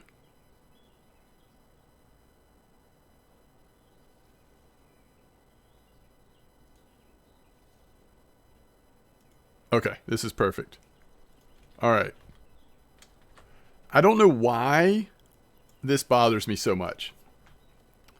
But anytime you're doing a quest in Final Fantasy XIV, especially the main story quest and the job quests are notorious for this. Sometimes the regular quests which you don't even do on your first character, because you'll be so over leveled you won't be getting experience on your main story quest. So for most people, their experience is just playing through the main story quest on their first character, right? And job quest, maybe you do a few things here and there. But unlike most MMOs that I've played, in Final Fantasy XIV, almost every quest has you run to a location, and there will be something like this. Do you see how he's going to click on this purple area? All right, so he clicked on the purple area, and then things all of a sudden appear, right? And so the difference is, in most MMOs that I've played, you'll get a quest to go kill something, fetch something, interact with something, whatever the type of quest it is, that already exists in the world. In Final Fantasy XIV, the things you need aren't there until you run to a spot and right-click on a glowy area, interact with it, and then also, a lot of times it'll then send you somewhere else to go wait. You right-click on the wait spot and another bar fills up, and then something appears. And I don't know why, but that just takes me out of the game a little bit. So it's like, instead of just, in most MMOs you play, it's like, okay, man, these rats have infested my field. I need you to go take care of them, please. Well, you walk out to the field and there's rats everywhere. And you're like, yeah, you're right. The rats have really infested your field. But if you're playing Final Fantasy XIV, you'd run out to the field and you wouldn't see any rats until you right-click on one of the plants. And then the rats would suddenly spawn in. I don't know why, but that really just takes me out of it. I think technically speaking, Final Fantasy XIV is a great MMO. But there are just these little things, some of the style, and the way that they deliver story, it's like second to none. The only thing that maybe does a better job of story would be something like SWTOR. But even that, I would say it's close. Final Fantasy XIV delivers the story in such a good way. But anyway, that's I just have a few gripes about Final Fantasy XIV that keeps me from getting into it. But if that kind of stuff doesn't bother you, holy cow, the group content is so good. The Dungeon Finder, the Group Finder, Trials, where you're just getting in this either small or big group and fighting this one big boss, they are a blast. Queue times are short because there's so many people playing the game, and they make it where it's worthwhile for higher level players to go back and enter into the queues that will put them with lower level players to help defeat these bosses and stuff. There's so much to love about Final Fantasy XIV, but there's a couple things that really bother me. Let's see. You know what turned me off Final Fantasy XIV? When you got to 50 and going from the base game to the first expansion, how many of them darn quests that give you 400 XP? Yeah, no, that's a problem, Magnum. It took me a long time to get through that, especially because between every expansion, you've got the patches that happen before the new expansion comes out. And it's great if you're playing the game at that time because you've got nothing else to do, so you're thankful for all of those story missions and progressing and all that. But when you go back to catch up and you're playing a game that's 10 years old and you have to do 40, 50 quests just to get to the next expansion, yeah, that's a little brutal. There's got to be a way to I don't know. I feel like there's a way they could maybe shrink that a little bit, but storytelling and the voiceovers is really impressive. I agree. You don't like the art style and the style heavy gameplay? Yeah. I can feel you there. What's up, Wolfie boy? How's it going?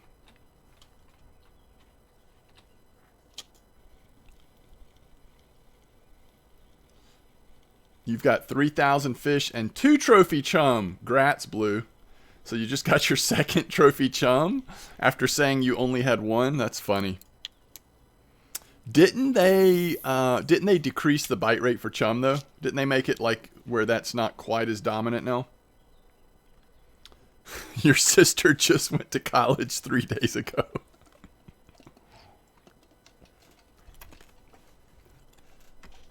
Don't you miss her?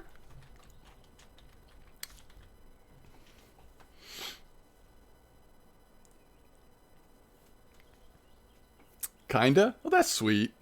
At least you kinda miss her. At least it's not like a total party fest. You know what I mean? On a full net, 40 to 45% is chum. I mean, that's still less than it was, though, right? Like in the beginning, didn't it feel more like 80% or something? But now you have to take care of her dog.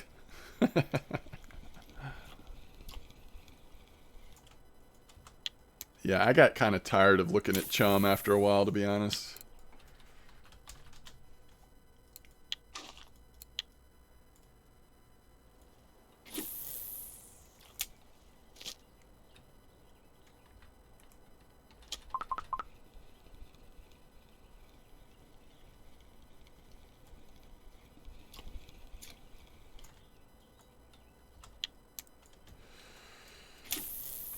Oh, really? Satori is still just a lot of chum, but y'all found other things that catch more than just chum. Oh, okay. Topwater walkers, not that many. Cool. So some of the problem was just like the fact that we were all using spoons and mostly Satoris when it first came out. I think my most fun, I mean, I did enjoy catching the king salmon. Like, those were a blast. But other than that, I think my most fun at Yama was using ultralight. The couple of times that I got on some really, like, nice spots using ultralight, I think that's probably when I had my most fun. How long can I make standard ground bait to level it up? All the way to 100%. The Vico 006 is good now? Okay. That's the red one, right? I saw somebody had some really nice Dolly Vardens on there. You use light stuff? Yeah.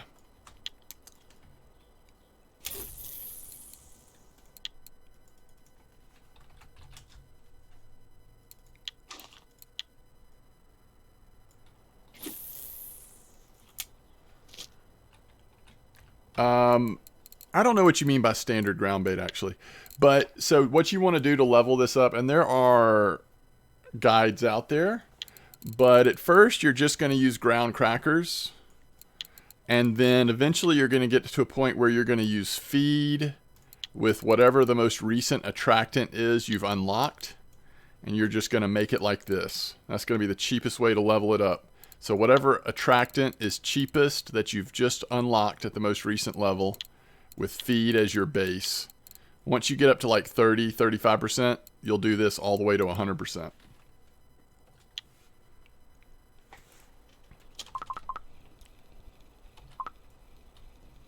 Oh, sorry. Am I playing Shadowlands? I was saying this earlier, Razor. I have tried to play Shadowlands on a couple of occasions. This is the first expansion that I did not level through right when it came out.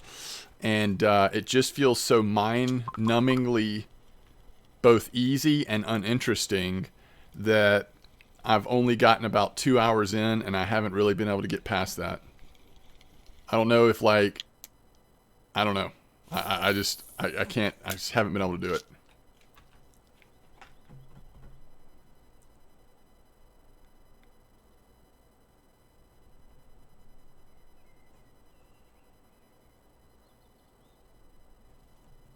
You playing Classic? Are you playing Burning Crusade? The king salmon usually bite on spoon, so UL, you won't get many of them. Yeah. Yeah. That's good, Blue. Yeah, that's kind of what I was saying. I either enjoyed, back when I fished at Yama, I either enjoyed trying to target the king salmon or using light or ultralight stuff and just kind of staying away from them and catching other stuff.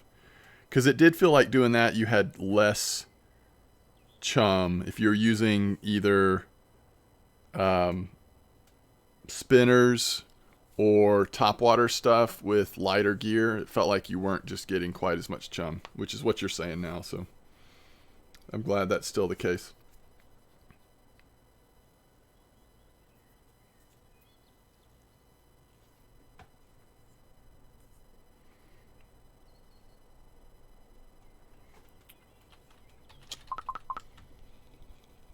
What's up, Quillage? Grats on your trophy pike. No trophy roaches, nope. We've had no trophies. I guess it's been pretty steady, though. Like, it's been pretty decent. You know, if you were a low-level player hanging out at Mosquito, you could do a lot worse than doing a little Pearl Barley Roach Farm during the day. It's been pretty good.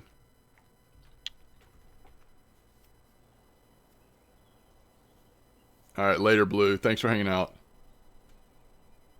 What's the fastest way to level up bottom fishing? Really just fishing for things that have a good bite rate. So you're just catching as many fish as possible. Also, you can change up like what types of rigs you're using. As you unlock new rigs, you know, use different rigs. Move around. Don't fish for the same fish more than a couple hours. If you do get premium, that helps for sure using happy hour.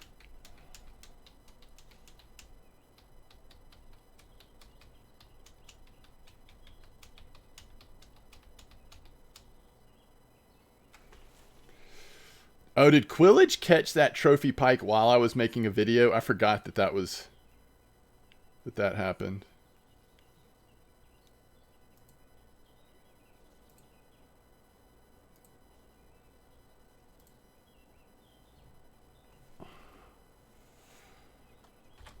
That's good timing, Quillage. Did that ban not work?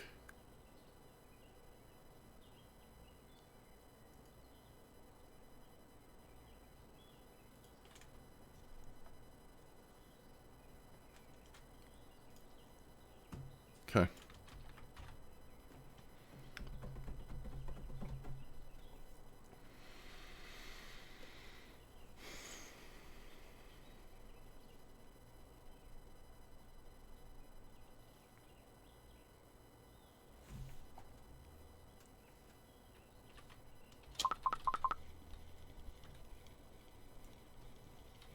One thing that's happening with these roach is I'm not always, even though I'm using picker rods, I'm not always seeing the bite.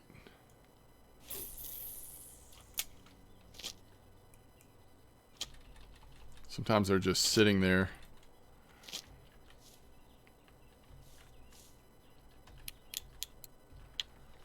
Alright, so are we going to go try bear for a little bit?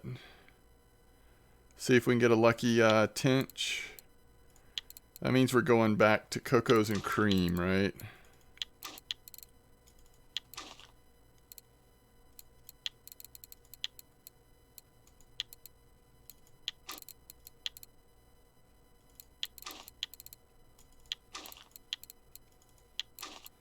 I guess we'll just stay at the lower level lakes today.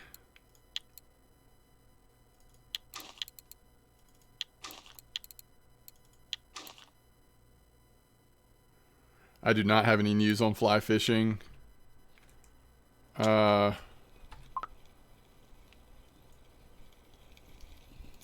have no idea.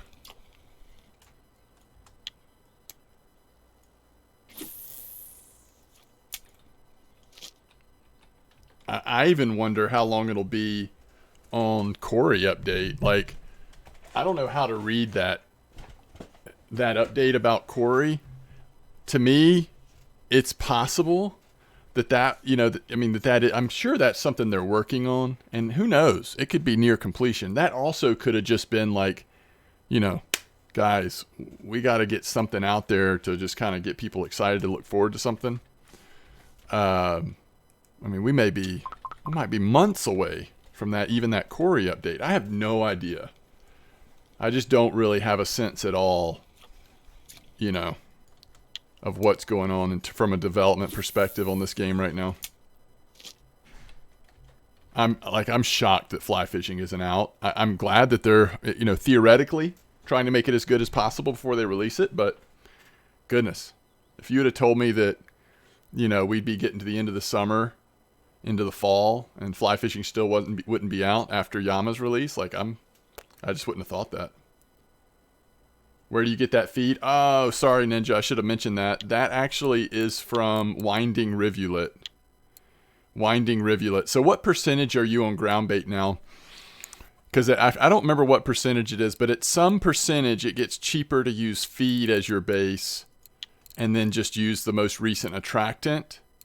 Before that point, you'll use ground crackers and maybe like pearl barley or whatever. Once you can make Bream ground bait, just go ahead and make a ton of Bream ground bait. You're going to want it anyway, so you might as well go ahead and make it.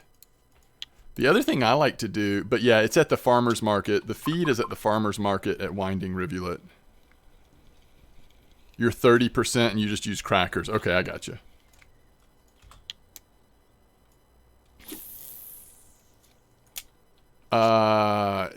Yeah, I don't know if they've hit a major problem with fly fishing or they just keep coming back to it and just it's not as fun or good as they want it to be. I think that they've been developing fly fishing for years now. I mean, I've probably said this. Some of you have heard me say this before. I think fly fishing was in the works back when they were designing Belaya for the first time. And at some point they realized fly fishing wasn't going to be ready, but they moved forward with the development of Belaya. In my opinion, Belaya was always designed for fly fishing to be a part of it. That's why, to me, Belaya feels like it's not a complete map. It's gotten better and better over the years as, like, ultralight fishing has been pretty fun there and can be fairly lucrative. But I think fly fishing was meant to be a part of Belaya. I believe that fly fishing on some level has been in development for years now.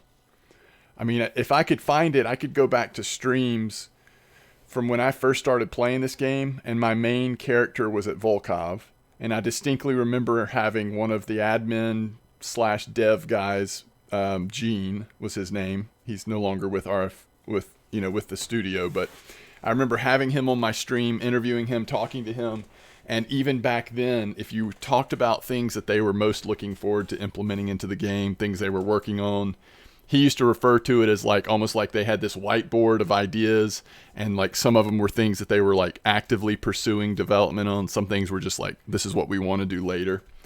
But even back then, they were talking about fly fishing. They came out with roe as a bait years ago. You know what I mean? So I don't know what it is. Maybe we'll get a documentary one day that they'll like go behind the scenes on RF4 development, and we'll hear all the stories of what happened. But yeah, I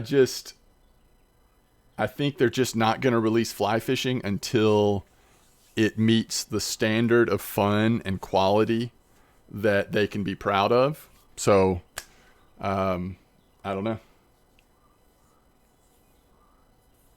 No, that's exactly what happened with Yama, Magnum. They absolutely, it felt like at the last minute, they started pushing the news of, hey, Yama's coming soon, but just so you know, there's going to be a new fishing style that's not going to be out when it actually releases, but will become later.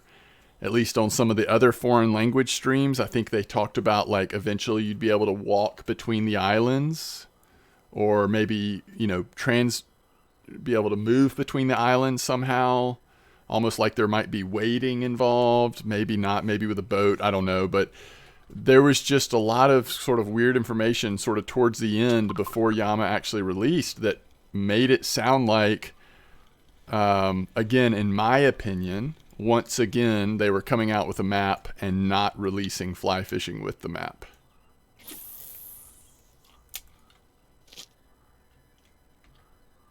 Which, to be fair, you want fly fishing to be good.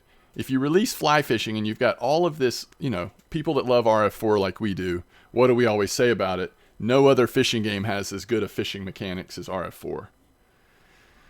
So if fly fishing sucks, and you've got this one type of fishing that's just not fun, doesn't feel right, doesn't feel like it represents at all the actual, like, in real life type of fishing that it's meant to reflect, that wouldn't be good. So, what's up, Vape?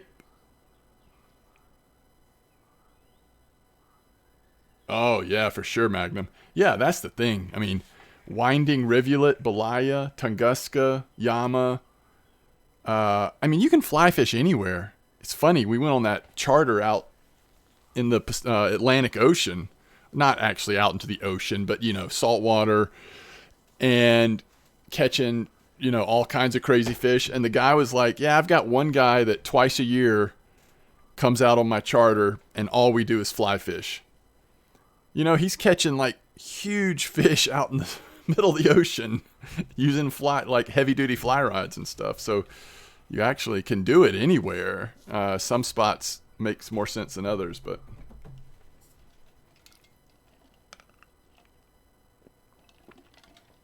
Jesus style. Okay, walking on water. I didn't know what you meant, Razor, but I think I get it now. When I was talking about walking between the islands. I don't know if fly fishing will work good at bear. Oh, man.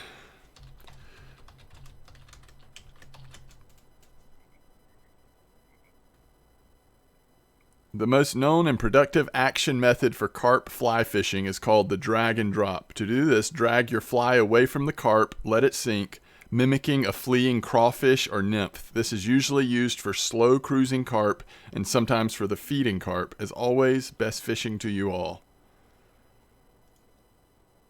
So I don't know. Looks like these are some pretty nice carp caught on a fly fishing rod. That could come out of bear, right?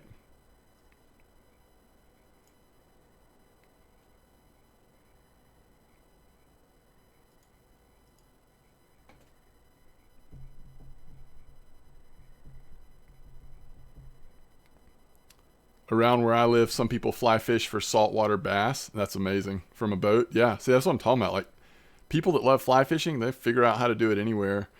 What should I do during the day at Old Berg? Let's see, level 16. Fish down there at 4620 or whatever. The bridge facing the pond that looks like a boot.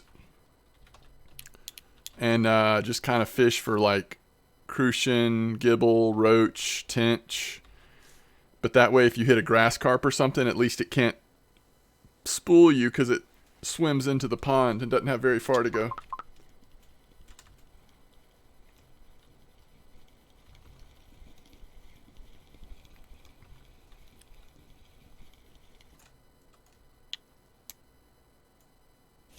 But in general, during the day, I would say at Old Berg, most people either are going for carp or pike.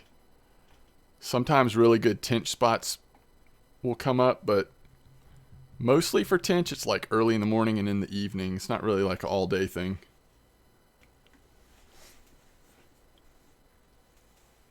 Okay, we got to go. Let's get out of here. Do I have everything I need for bear? Let me check really quick. 92, 56, 30. Yeah, we should be good. There might be cafe orders here, but I'm not going to sweat it. I don't remember a really good one recently, Magnum, at least not that I've heard about. Other than spots, like I've seen a lot of trophy tench where people are catching tench and carp at the same spot. Yeah, I think fly fishing on Fisher Online is actually really fun. I would expect that if they add it to RF4, it may have a little bit more depth than that. But as far as the mechanics go, like, I think it's pretty fun. You know what I mean? What do you think? Let's see. We're going to 52, 63, 18 clip. Wait, am I going the wrong way? I always get confused on this. No, this is right, isn't it? This is correct. Piotrdam?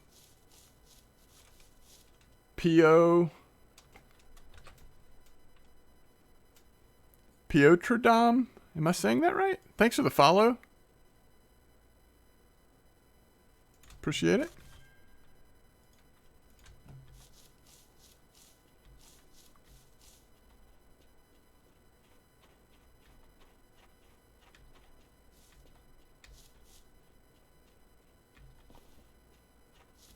Okay.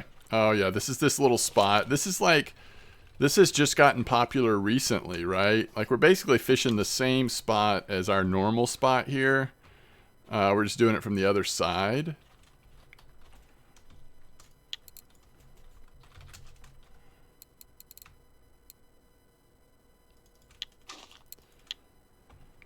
And we're going 18-meter clip.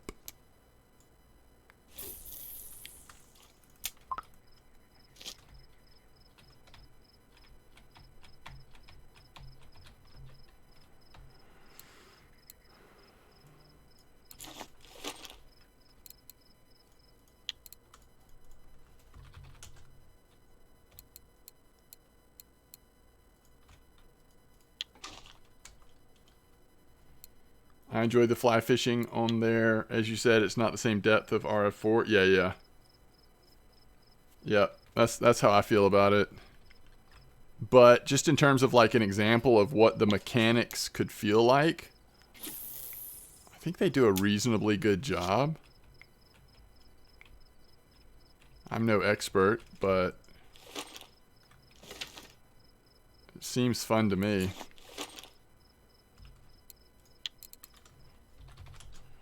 Alright, we're going to have to, I guess, make some new PVA? I don't know. We'll see.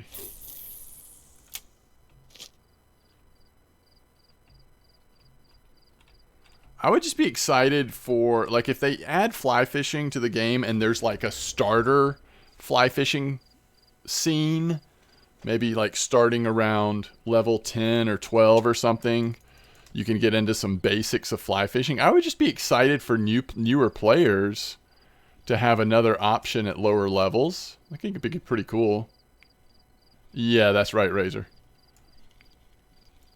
I agree with that, Razor. A lot of what stands out about RF4 to me are the fishing mechanics and the depth. The depth of content. And the fact that you've got, like, RPG elements, basically. That's not often the case, or if it is the case, it's usually so, like, lame, you know? Alright, 1 second, folks.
Good fish always bite when you step away.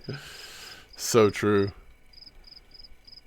We'll just put our rods in the water, step away for about a minute and a half, and come back and catch a bunch of fish.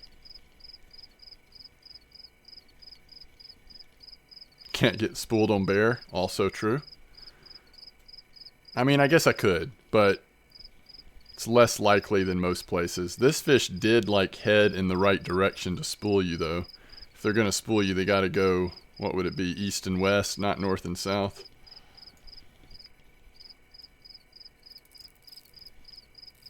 It did pull some line out, didn't it? Dang.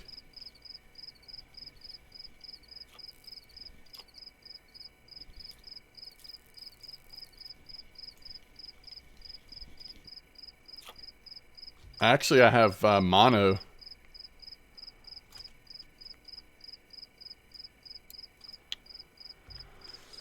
I've got mono. I've got about 160 meters. Nope, I've got 136 meters. Because that's how long the spool is. So that's actually, that's a little dangerous. I think you want, what, 150? At least going straight across, you're not going to get spooled if you've got more than 150. Something like that.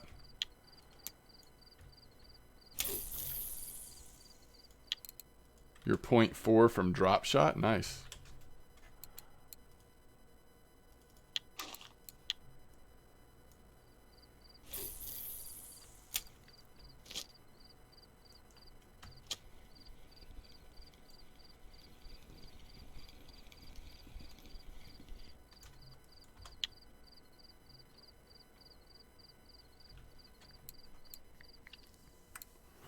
So like this one has 160 meters, which I think 160 is okay. I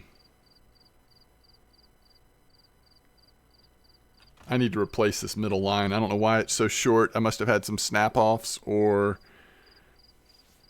I don't know what. All right, let's see here. I'm not going to look it up, but I think 100, I think we looked it up one time on that interactive map thing. I think as long as you're over 150 and you stay in front of the fish, it would be hard to get spooled. If you position right. Yeah, I think that's right. How dips work, like ground bait. Why do you have to have dips and PVA? Oh, yeah, I don't know. I mean, the dip is really just signifying that you've dipped the boilie into a flavor, right? And then the PVA bag is something that slowly dissolves in the water to attract fish to that general area. I'm not sure. Okay. Otava, thank you. 140 is the widest part. Yeah, I thought we had looked that up and figured out that 150 or more, you're pretty solid.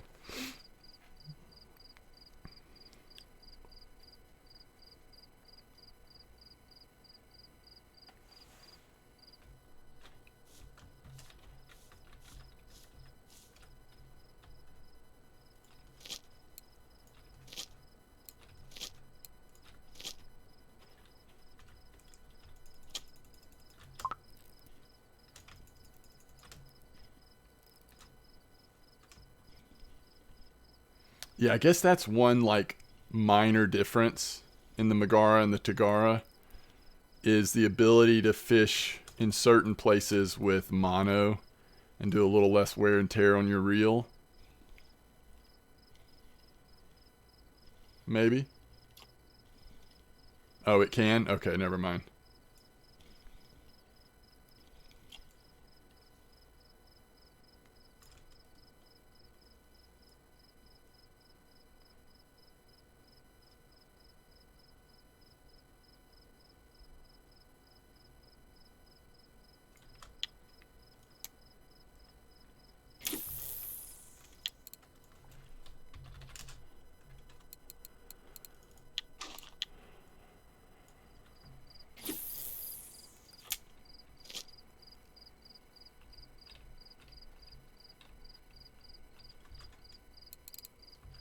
Pretty good start.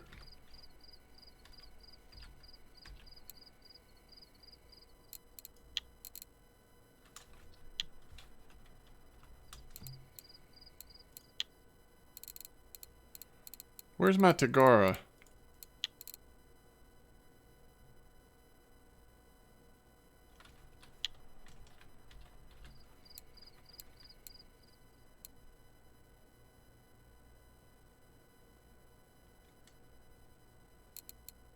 Wait, no, Snake Heavy can also be mono. Right?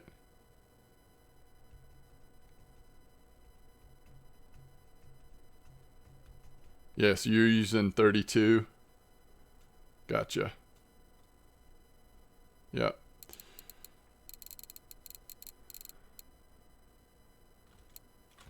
I'm using a Glock leader right now.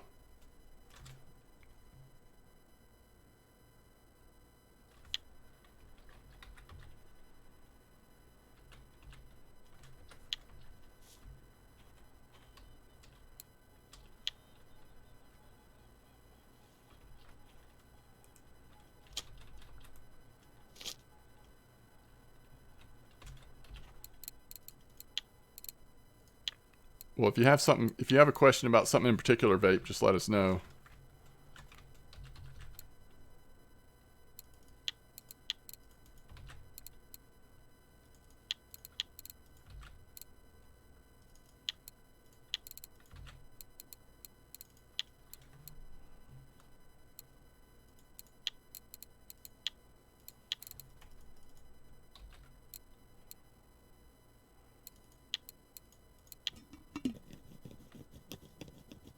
Clock said, dang. I don't use hinge stiff rigs very often, Glock. And last time I used one, you sent me a leader.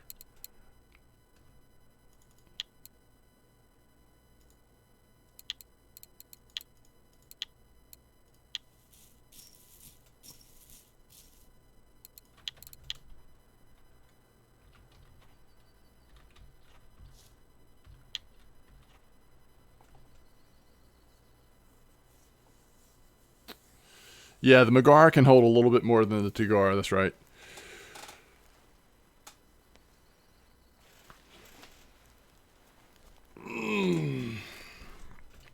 I don't know, Razor. I mean, it's 0.7 diameter on 36 kilo.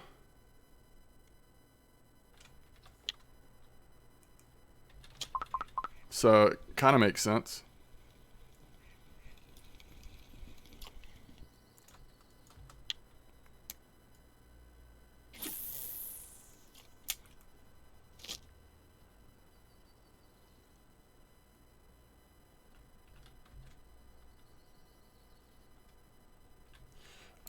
Right now I'm trying hinge stiff rig, but I will tell you 99.5% of the time I'm either using classic pop-up or classic hair rig.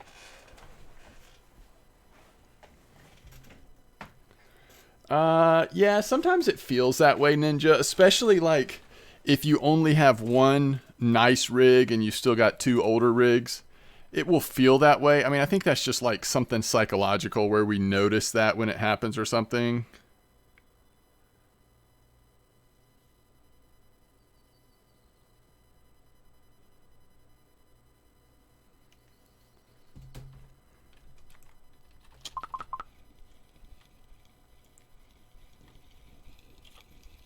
No, it just depends. Sometimes pop-up works better. Sometimes syncing works better. Just depends on the situation and as things change.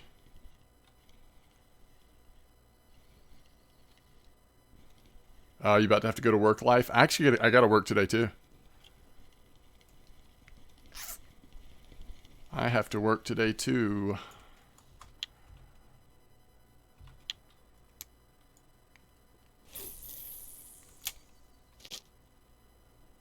You thought Ultra was better?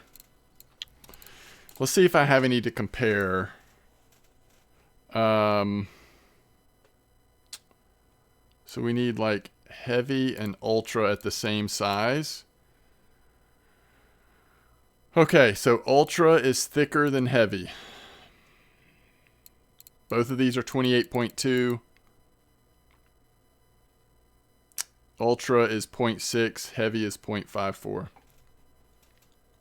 That's true life. I do work from home. The only reason why I was thinking that is that I have to, I've got to remember that in terms of when I'm stopping my stream. Let me check and see how busy work is right now as we're coming up on my time.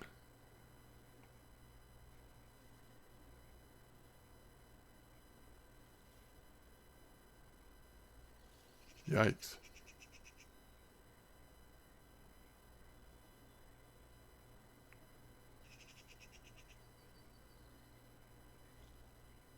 Yikes.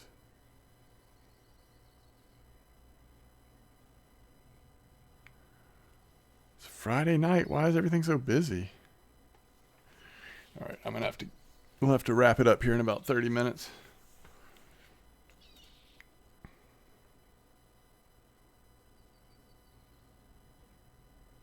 Is that right?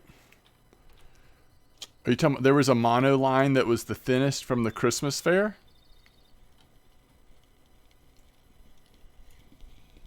That's a good question. Is it a full moon tonight?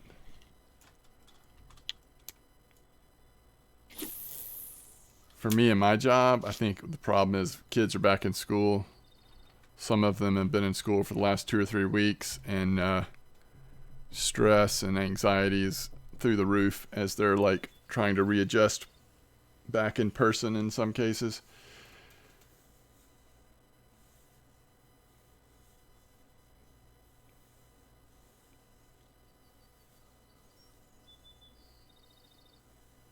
You got all of them during the Christmas event? Isn't it Pomar? Isn't that the brand? I just know there's some really, like, pretty crappy braid line from the Christmas event, right? Or is it not Pomar? Maybe the line is not Pomar. What's the Christmas line called? Or do I just not have any?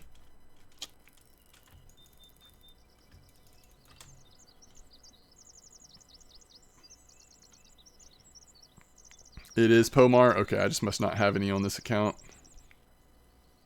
But the braid is way thick, right?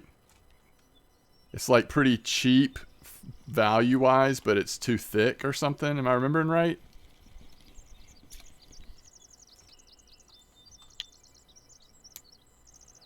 Oh, it says braid, but as far as you know, it has a mono shell. Oh.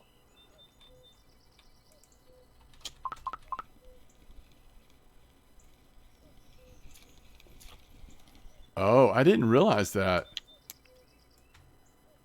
I just thought it was just like regular braid.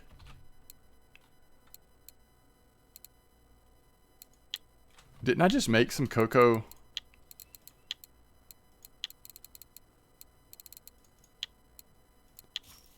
Oh, I didn't name it.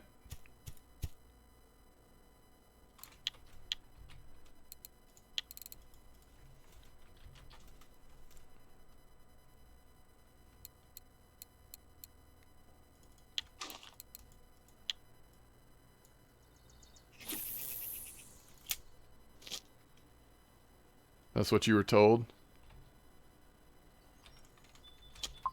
Yeah, I mean, that would make all the difference in the world. I guess... man, how would we test this? It's almost like you would want to have 2 reels at the same wear, preferably like no wear, and start using them, one with that and one with, you know, regular braid, and see if the regular braid wears the reel down a lot faster. I don't know. Because isn't that the main advantage to mono, is that you just don't damage your reel as fast? And the advantage with braid is it's like you get so much more line on the spool.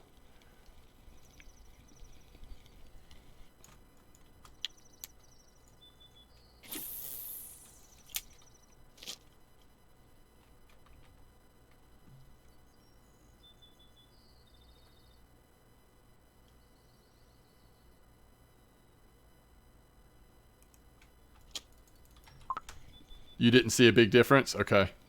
See, I feel like, well, and it's not a good, I mean, it's never a good test if you're just doing it on like, if you're just doing it like on a feeling, but if I fish at amber for a while using braid, and then I fish at bear and old berg for a while using mono, it seems to me that I do get a ton more wear at amber. But probably the truth is I just fish for longer periods of time at amber too, so that makes up for some of that difference as well.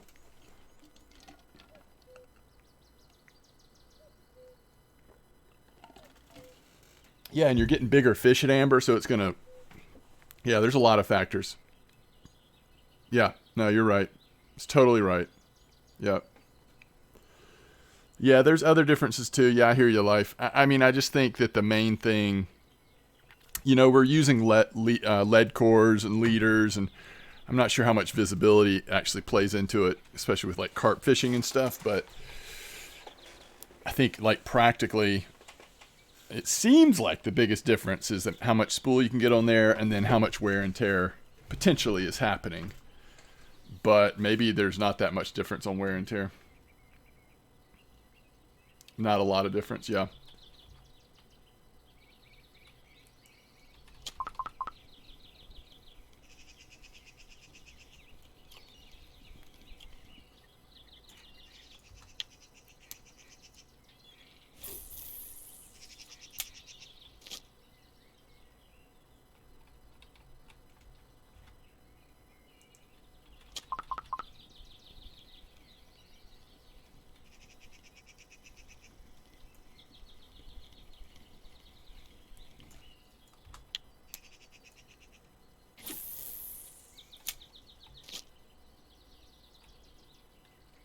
Well, this is the time. If we were going to get a lucky tench, this is when it would happen.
Starman, thanks for the follow.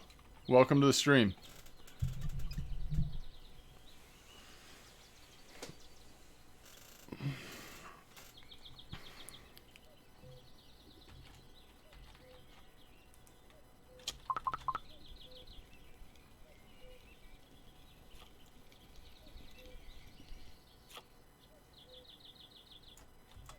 I thought this mirror was going to be a tench.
Yeah, I feel like this spot's kind of underperforming.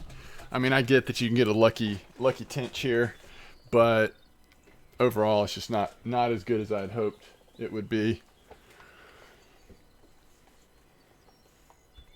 We've done okay in a short amount of time, but it's not great. Amber would be better. Old Berg was even better than this on the black currant stuff.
Ooh, man, this is getting brutal. It's getting worse and worse.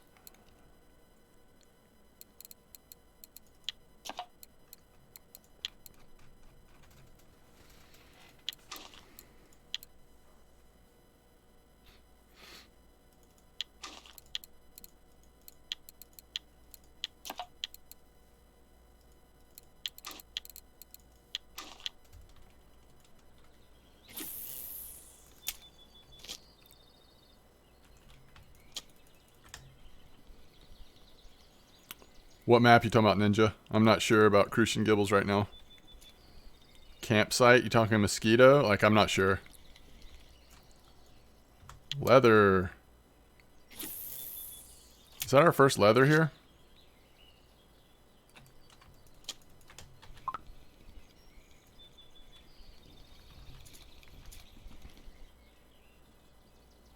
Oh, yeah. No, it's not campsite. It's down at that pond area at the bottom.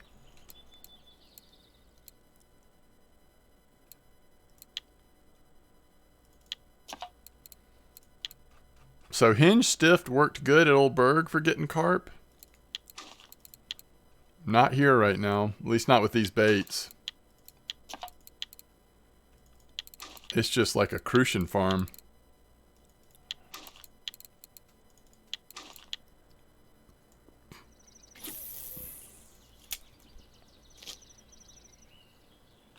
All right, Razor. Take it easy, bud.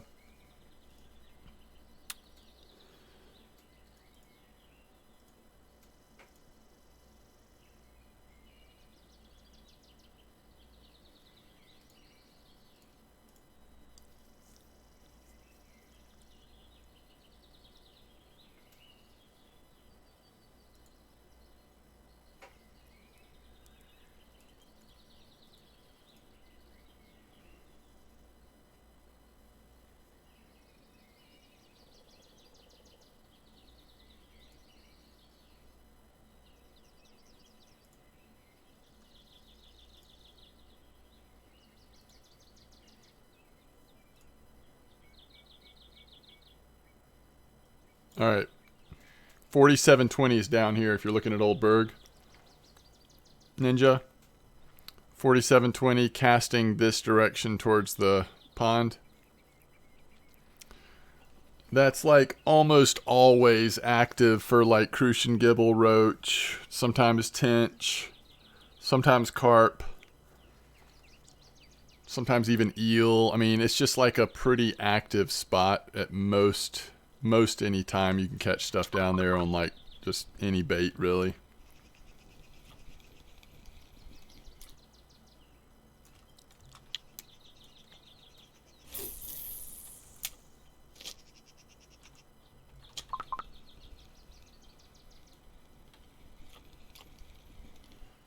Alright, I think we gotta call it. This is getting painful. Like, look at these crucians. We are killing crucians at bear right now. Oh, is that right, Wolfie, at Old Berg? Well, there you go. That might be more up-to-date info. Ninja, you might want to try that. Alright.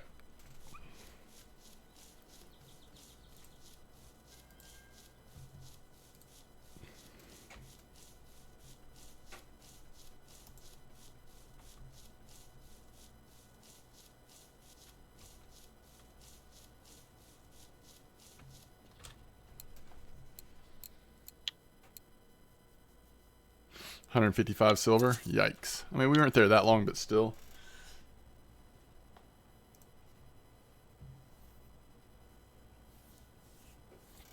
Mr. Gino says, did you get any black carp? No. 0 black carp, 1 leather, just a bunch of junk. What's up, Reavers? All right, I'm taking